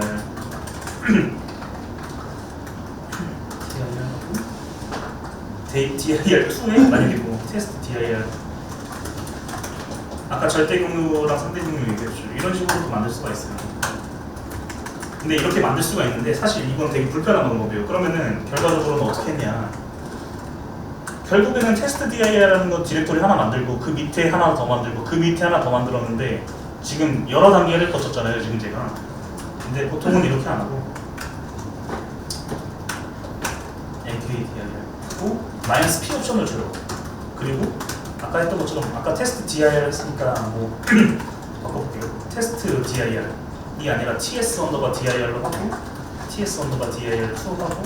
ts_dir3로 해볼게요. 그러면은 이게 뭐냐, 도대체 이 p 옵션이 뭐냐, 이 지금 내가 원래 원본으로 이 디렉토리에 생성하려는 디렉토리 밑에까지 한 방에 만드는 거예요. 그러면은 명령어 딱 한 줄만 치면은 아까 했던 그런 번거로운 작업을 안 해도 되겠죠. 그리고 지금 여기는 디렉토리밖에 없잖아요.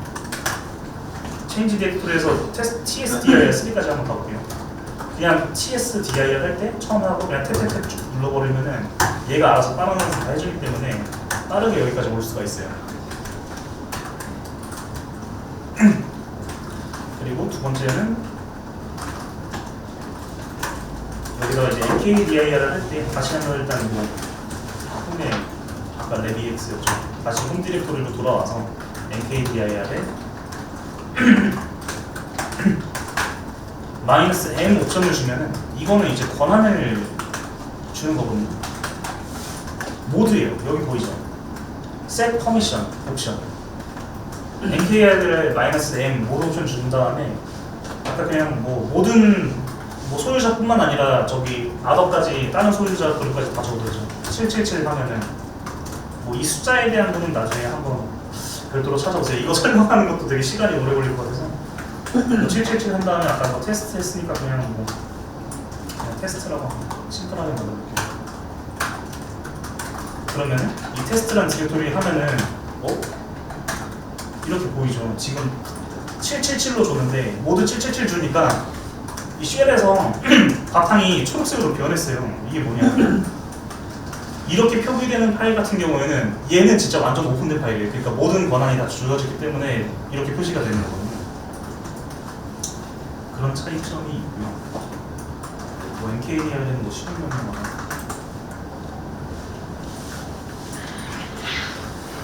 그다음에 RM 디렉토리 만드는 거를 배웠으면 지우는 것도 알아봐야겠죠. 근데 이게 사실 RM이라는 거는 여기 설명에도 되어 있지만 파일 또는 디렉토리를 지울 수 있는 옵션이에요. 파일 또는 디렉토리를 날려버릴 수 있는 옵션인데 사실 이게 디렉토리 지우는 옵션은 또 RM 말고도 있어요. 이제 아까 mkdir이었잖아요. 디렉토리 지우고 싶으면 rmdir 쓰면 돼요. 테스트 하면은 아까 모두 777로 만들었던 테스트라는 디렉토리가 날아가 버렸어요. 근데 예를 들면은 얘를 한번 해볼게요. RMDIR로 아까 TSDI를 한번 날려볼게요. fail 떴어요. 이거 뭐야?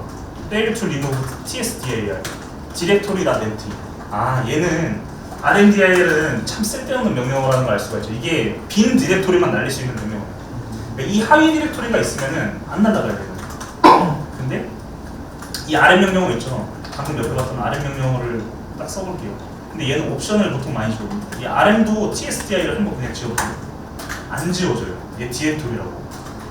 이걸 유추해볼 수 있는 게 있죠. RM 갖고는 파일은 날릴 수 있는데 디렉토리는 못 지워요. 근데 이거를 날릴 수 있는 옵션이 있어요. 옆에 보면은 보통 많이 쓰는 게 R 옵션이랑 F 옵션이거든요.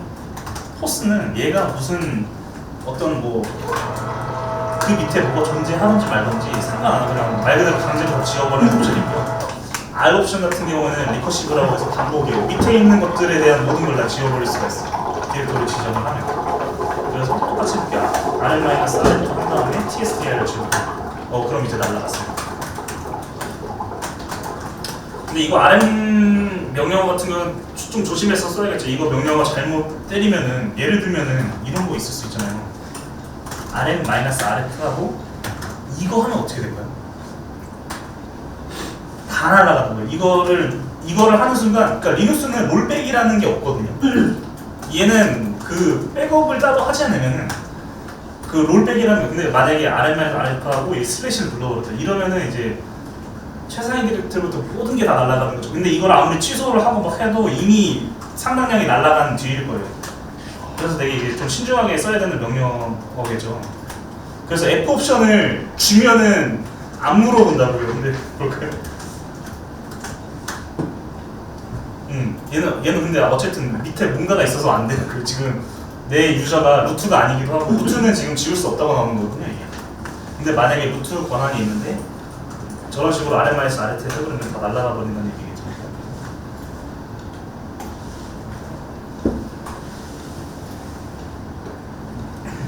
다음은 MV라는 명령어예요. 이것도 많이 쓰는데 보통 이제 파일 옮길 때 그러면은 이제 파일 뭐 디렉토리 파일은 아니지만 디렉토리 만드는 거 좀 배웠어요. 리스트도 해보고 디렉토리 만들고 왔다 갔다 하는 것도 알겠는데 그러면은 이제 파일을 옮길 일도 있을 거잖아요. 일단 여기서 테스트 dir 아까 만든 걸로 한번 볼게요. 여기서 MV를 한번 써볼게요. MV는 무브 약자예요. MV에서 테스트 dir2를 지정을 하고 뭐 위에는 홈 디렉토리를 다시 옮겨보죠. 이렇게 때리면 땡땡하고 슬래시 하면 상위 디렉토리라고 했으니까 그러면 아까 테스트 dir2 얘가 홈 디렉토리 이 윗 디렉토리로 올라갔을 거예요. 확인해보면 위로 올라왔죠. 테스트 dir2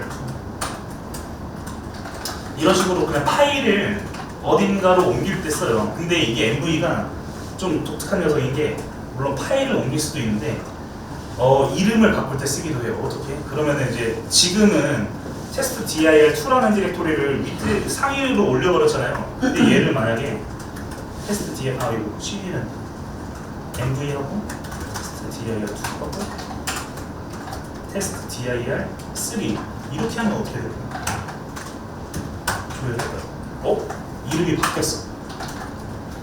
MV란 명령어는 결국에는 같은 디렉토리를 대상으로 인자를 주게 되면은 이게 리눅스에서는 이제 명령어 왼쪽에 오는 게 소스고 오른쪽이 타겟이거든요. 원본이랑 바뀔 거 내지는 옮겨갈 거. 그렇게 생각하면 편해요. 그래서 보면은 지금 테스트 dir2였는데 MV로 했을 때 얘는 그냥 옮기는 명령어 아니었어요 라고 할 수 있는데 이름을 바꿀 때도 쓸 수가 있어요. 네, 이런 식으로 많이 써요. 나머지 옵션들은 뭐 한번 시간 나실 때 한번 살펴보시고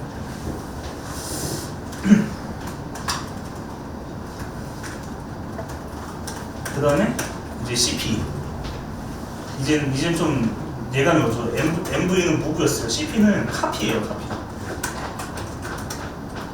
그럼 카피를 한번 해볼게요. 그럼 아까 테스트 dir 카피를 해볼게요. dir을 카피해볼게요. dir을 카피해서 한번 그럼 현재 디렉토리에 얘를 한번 갖다 놔볼까요? 에러가 나요. cp 명령어 치다가 나는 지금 현재 디렉토리 이거 복사하려고 했는데 에러가 났어요. 이게 뭐냐면은 cp라는 옵션에 디렉토리를 옮길 때는 옵션을 줘요. 근데 이 말이 한번 사실인지 볼까요? 아까 지금 다른 거랑 한번 카피를 해볼게요. cp에서 아까 빔인포 있었는데 빔인포라는 파일을 카피를 해볼게요. 그럼 이제 명령어가 그러니까 경고 문구가 달랐어요.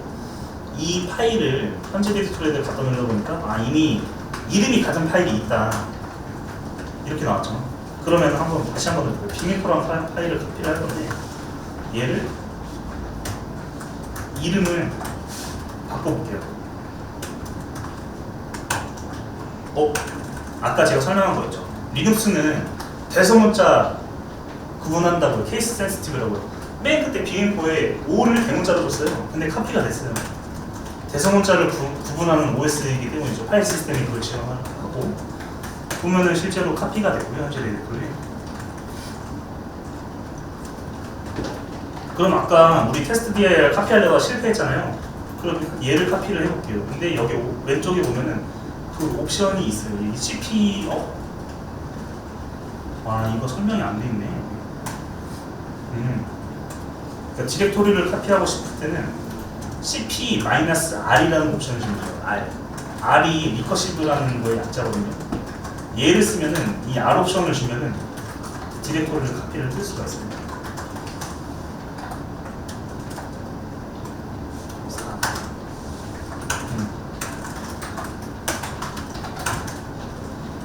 지금 카피를 떴어요. R 옵션을 주니까 아까는 에러 본 거잖아요.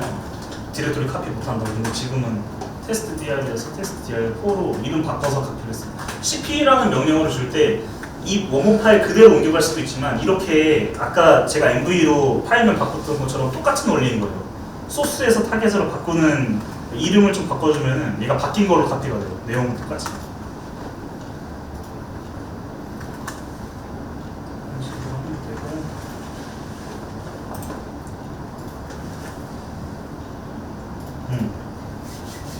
이제 여기 보면은 이제 캐시라는 옵션이 있어요. 캐시라는 옵션이 뭐냐?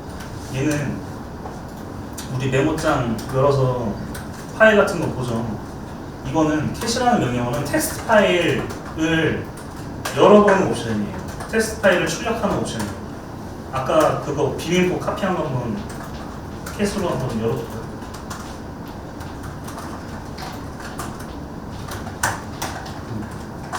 했더니 봐봐요. 이거 중국에서 만든 사이트네. 네. 아무튼 이 cat이라는 명령어를 써서 파일 디렉토리는 안 돼요. 캣 갖고 이거 디렉토리를 읽는 옵션이 아니라 얘는 오로지 그냥 일반적인 그런 텍스트 형식의 파일만 볼 수가 있어요. 그래서 이게 여기 보면은 스탠다드 인풋이랑 스탠다드 아웃풋이라고 되어 있거든요. 그래서 스탠다드 아웃풋을 하는 거예요. 그러니까 뭐 예를 들면 우리 자바 같은 경우는 프린트 ln 정도 되는 그런 정도 되는 녀석인데, 아무튼 이걸 통해서 이제 텍스트 파일 주로 보통 이제 캣 같은 걸로 뭐 로그를 캣으로 볼 때도 있지만 이제 그런 내용들이나 컴피그 같은 거 좀 이제 서버에 설정되고 볼 때 이 옵션 많이 쓰거든요.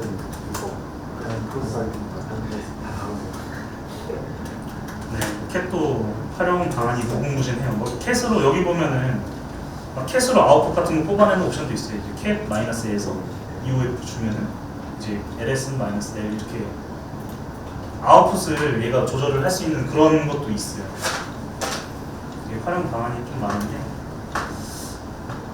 이것도 한번 나중에 한번 살펴보시고.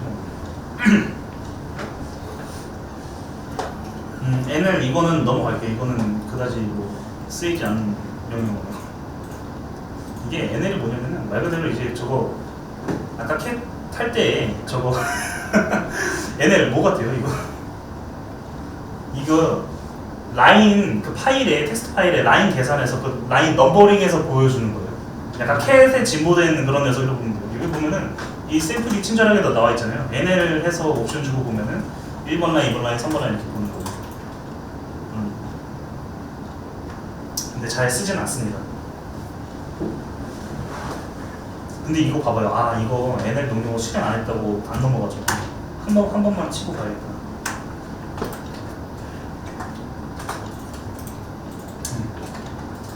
되게 너무 잘 만들지 않았어요? 이거 그 단계를 실행을 안 하면은 안 넘어가게 만들어놨어요. 네. 이렇게 하면은 지금 엑서사이즈 2번까지 끝나는 거거든요.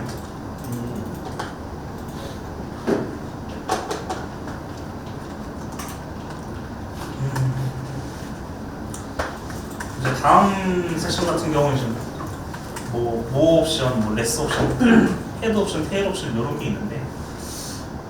그러니까 이거랑은 지금 별개로 지금 아까 캣을 했잖아요. 많이 쓰는 명령어를 보여줄게요. 지금. 원래 이거 다음에 해야 되는 건데 VIR 옵션이라고 있어요. 그 아마 첫날 설명을 했을 건데 빙 에디터거든요. 이 녀석이 에디터인데 말 그대로 이거는 텍스트 에디터예요. VI는 그냥 그 텍스트 에디터 편집기 이름이고요. 그래서 이제 편집기를 주면은 이 빔이라는 녀석도 있고 이맥스라는 녀석도 있고 나노라는 녀석도 있어요. 근데 보통 이제 리눅스에 탑재되어 있는 거는 VI, 빔 에디터랑 나노 에디터가 탑재가 되어 있고 주로 많이 쓰는 건 VI예요. 근데 저 같은 경우에는 나노가 더 발전돼서 나온 에디터인데 얘를 잘 못 쓰겠더라고요. 이게 너무 VI에 익숙해져서 그런지 몰라도 나노라는 걸로 한번 빔 인프로 한번 열어볼까요? 나노가 깔려있는지 안 깔려있는지 모르겠어요. 얘는 지금 이 리눅스에는 나노가 안 깔려있는 거예요. 그건 나중에 이제 VM으로 보여줄게요. 근데 일단은 아까 그 빔 인프 있죠? VI로 한번 열어볼게요. VI 해서 점 빔 인프 아까 있던 걸로 그러면 이제 나오죠. 근데 얘는 좀 다를 거예요. 우리가 아마 서포시랑 장화시는 좀 차이점 느낄 수도 있어요. 지금 이거 VI로 열었는데 왼쪽에 라인 붙어서 나오는 거 보여요? 이거 쉘이 달라서 그래요. 우리가 쓰는 센토스는 기본적으로 본쉘이라고 배시쉘 쓰거든요. 얘는 배시쉘이 아니라 ZSH라고 좀 종류가 좀 다른 쉘을 써요. 그래서 이 쉘에서는 VI 쳤을 때 라인 넘버링 해서 보여주는 쉘인 거예요.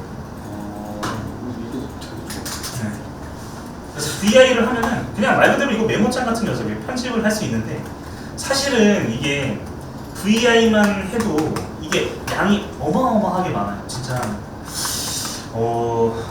이것도 양이 엄청난데 그걸 써놨던 게 벌써 시간이 9시가 넘어가고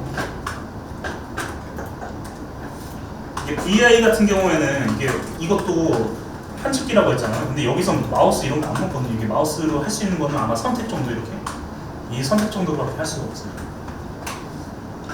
근데 이것도 이제 VI를 다루는 옵션들이 있어요. 여기서도 이제 뭐 I를 눌러서 이건 인서트 입력 모드인데 입력 모드를 하면은 이제 편집을 할 수 있게 돼요. 그래서 이렇게 뭐 타이핑을 하거나 왔다 갔다 할 수 있는데 이 VI에 대한 거는 제가 따로 그걸 알려드릴게요. 이거는 VI는 좀 사실 많이 쓰는데 지금 이제 오늘 생각보다 이게 분량이 많아가지고 내일 양이 좀 적으면은 내일 좀 이거 VI 관련해서는 따로 알려줄게요. 근데 이제 VI 같은 거 빔 에디터는 얘를 자유자재로 쓰거든요. 근데 이게 이 리눅스에서 텍스트 에디터가 왜 중요하냐면은 이거 가지고 우리 이클립스 같은 거 쓰잖아요. IDE를 쓰잖아요, 우리가. 근데 리눅스에서도 이 VI 에디터가 거의 개발 환경이나 마찬가지예요. 여기다가 이 빔 에디터에다가 몇 가지 뭐 플러그인이나 애돈 같은 거 막 설치해서 여기서 코딩하고 막 이러거든요. 실제로 막 자바 같은 것도 여기서 리눅스 환경에서 개발할 때 GUI 안 되면은 이런 식으로 또 코딩해요. 왜냐면 여기서 자바 컴파일러, 뭐 자바 C 이런 명령어 다 돌고 하니까.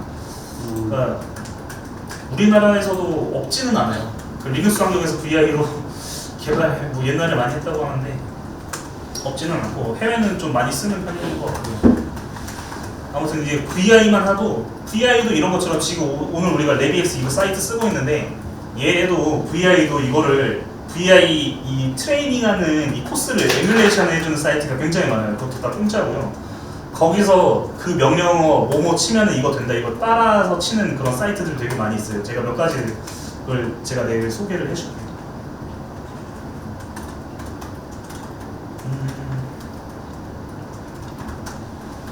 상당히 내용이 많죠. 그래서 여기서 명령어 같은 경우에는 이거를 좀 몇 번 반복을 해보면은 웬만한 건 다 있거든요. 여기 보면은 이거는 리스팅만 좀 하고 넘어갈게요. 그러면 이제 우리가 하려고 했던 모어 레스 헤드 테일 이거는 이제 화면에서 출력하는 그 단위를 조절해서 볼 수 있는 명령어들이고 위치, where is, locate 이거 같은 경우는 파일 위치 찾을 때 쓰는 거 find 같은 경우는 이제 찾기 옵션 같은 거고요. WC, 그랩, 레귤러, 익스프레스 리눅스도 정규식이 먹어요. 그래서 뭔가를 찾거나 이렇게 할 때 파일 같은 거 주로 이제 파일 찾거나 로그 같은 거 이제 서버 로그 같은 거 볼 때 옵션 줘서 볼 때 이제 많이 쓰거든요. 정규식을 매길 수도 있고 그랩으로 원하는 특정 단어만 딱 찾아서 볼 수도 있고 그런 명령어들이고요. 컷, 페이스트, tr 사실 이건 잘 안 씁니다. 안 쓰고 소트, 유니크, 조인 이것도 잘 안 써요. 나머지는 여기서 지금 가이드 한 대로만 충분히 해도 그냥 기본적인 그냥 되게 심플한 명령어들 그냥 OS 리눅스 쓸 수 있을 정도까지는 다 트레이닝이 될 거라서 이거를 좀 활용하면 좋을 것 같아요. 근데 여기 아까 봤던 그 코스 중에 이거 지금 제가 찾았던 강의 말고 리눅스 강의 공짜로 프리로 되어 있는 거 좀 여러 개 있더라고요. 그런 거 같이 참고해서 보면 될 것 같고요.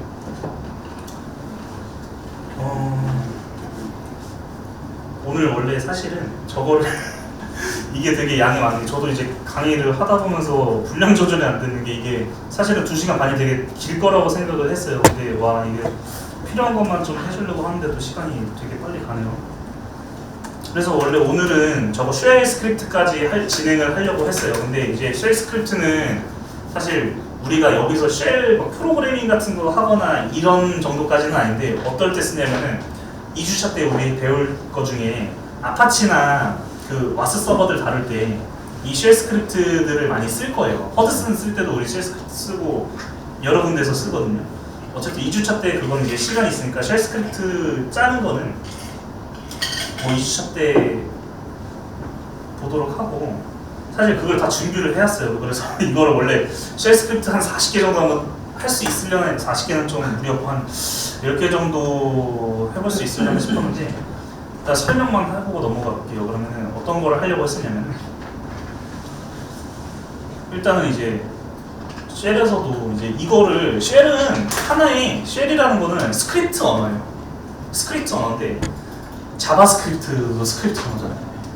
이 쉘이라는 녀석도 스크립트 언어예요. 근데 자바스크립트랑 쉘 스크립트 차이점이 뭐죠? 자바스크립트는 브라우저에서 돌아가는 녀석이잖아요. 브라우저 그 자바스크립트 파싱하는 엔진에 의해서 돌아가는 게 자바스크립트라고 하면은 이 쉘 스크립트 같은 경우에는 이제 말 그대로 우리가 지금 내내 그 귀가 아프도록 듣는 그 쉘이라는 녀석이 해석해서 돌리는 거예요. 걔가 직접 이제 그 쉘 명령어 스크립트로 된 거를 스크립트를 다 인터프리터가 해석을 해가지고 OS한테 명령을 전달을 하는 거죠. 그래서 그 쉘 스크립트를 짜기 위해서는 얘도 이제 문법이 있어요. 문법이 있고 당연히 입출력에서부터 시작해서 여기 보면은 스크립트 언어가 파워풀한 게 파이썬도 마찬가지고 자바스크립트도 파워풀하다고 하잖아요. 근데 여기 보면은 그냥 이런 거 연산 같은 거 그냥 때려버릴 수 있고 변수 같은 거 없이 그냥 이런 식으로 그냥 바로바로 다 할 수가 있거든요. 터미널 상에서 주석도 있고 루프도 다 있어요. while도 있고 포루프도 있고 그 다음에 이제 사용자한테 쉘은 어쨌든 사용자가 명령을 줘야지만 응답을 받을 수 있게끔 돼 있어요.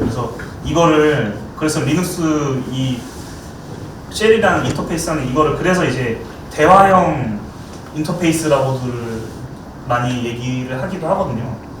그래서 이거 보면 이제 유저한테 인풋 받아서 그냥 되게 프로그래밍 처음 배울 때 생각나죠. 인풋 받고 이제 출력해주고 당연히 if문 다 걸어줄 수 있고요.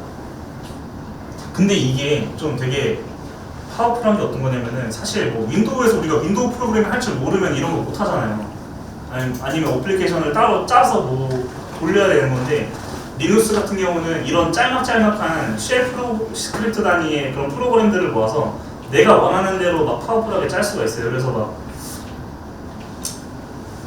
되게 리눅스 오래 쓰고 잘 쓰는 사람들은 이게 자기가 이제 쉘 스크립트 직접 막 짜가지고 OS 핸들링 한다는 게 과언이 아닐 정도로 당연히 뭐 엔드오와 이런 연산 같은 거 다 되고 뭐 스위치도 있어요.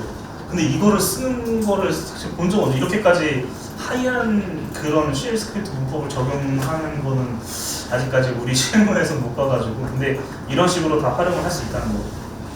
근데 사실 이거는 우리 너무 이제 딥한 거죠. 이제 쉘 스크립트 짜는 문법까지 다 배워서 우리가 쉘 프로그래머는 아니니까. 근데 리눅스 엔지니어들은 이 쉘 프로그래밍, 이 쉘 스크립트 하는 이것만 전문으로 하는 애들이 있거든요. 그래서 사실은 책 같은 것도 쉘 프로그래밍만 책만 한 이만한 것들 막 있어요. 당연하겠죠. 이 쉘 가지고 쉘이 뭐였어요? 이 커널 직접 명령을 때려서 제어하는 녀석이잖아요. 이거 가지고 뭐 네트워크부터 모든 OS의 모든 영역을 다 핸들링할 수가 있어요. 되게 파워풀하죠. 그래서 펑션 같은 것도 만들 수 있어요. 펑션. 파일 같은 거 읽어드릴 수도 있고 내가 파일을 읽어서 근데 우리 그 TPMS 서버들이 쉘 스크립트가 좀 잘 돼 있는 게 되게 2주차 때 보면서 이제 좀 이제 와닿는 게 많겠지만 되게 잘 되어 있어요. 쉘 스크립트가 잘 되어 있어요. 그래서 그걸 보면은 이제 좀 이해가 좀 많이 잘 될 것 같아요. 메일도 보낼 수 있어요. 여기서 뭐 이런 뭐 미친 그런 게 다 있지 하면서 이거 4줄 써가지고 뭐 메일 보내는 거. 왜냐면은 이거 리눅스 자체적으로 메일 샌더 같은 거 다 내장하고 있거든요. 윈도우도 뭐 잘 안 쓰지만 예전에 뭐 MSN 메일 같은 거 있었잖아요. 뭐 지금은 아웃룩으로 대체했지만 근데 OS 레벨에 다 있기 때문에 이렇게 한 4줄 치면은 메일 보낼 수 있다 이 말이에요. 뭐 데이터 포매팅하는 거, 파싱 우리 뭐 많이 하는 거죠. 데이터 형변환하고 막 파싱하고 출력하고 하는 것들 원하는 형식대로. 그리고 이제 타이머 같은 것도 있어요. 어떤 거냐면은 타이머를 해놔서 예를 들면 내가 그 PC를 한 다운로드 받을 게 있어가지고 한 시간 뒤에 끄고 싶고 이런 거 그냥 이 쉘 스크립트 짜가지고 몇 초 뒤에 PC 꺼지게 할 수도 있고.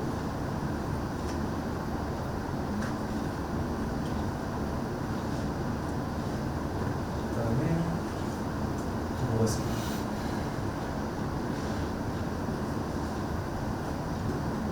이거는 뭐 이제 루트 유저가 아닌지 루트 유저인지 체크하는 그런 스크립트네요. 이런 스크립트는 이제 파일 중에서 중복되는 라인이 있는 걸 다 리무브 해주는 그런 스크립트예요.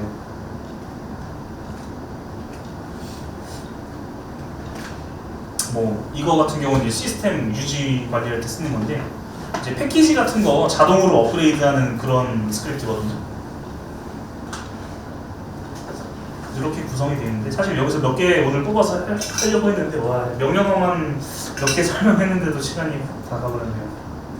아무튼 이 쉘 스크립트 관련해서는 우리 서버에 이미 운영하는 그런 곳들에 쉘 스크립트가 잘 되어 있고 또 저도 만들어 놓은 게 많이 있어가지고 그걸 보면서 2주차 때 아파치랑 와스 할 때 이거를 종종 보게 될 것 같아요.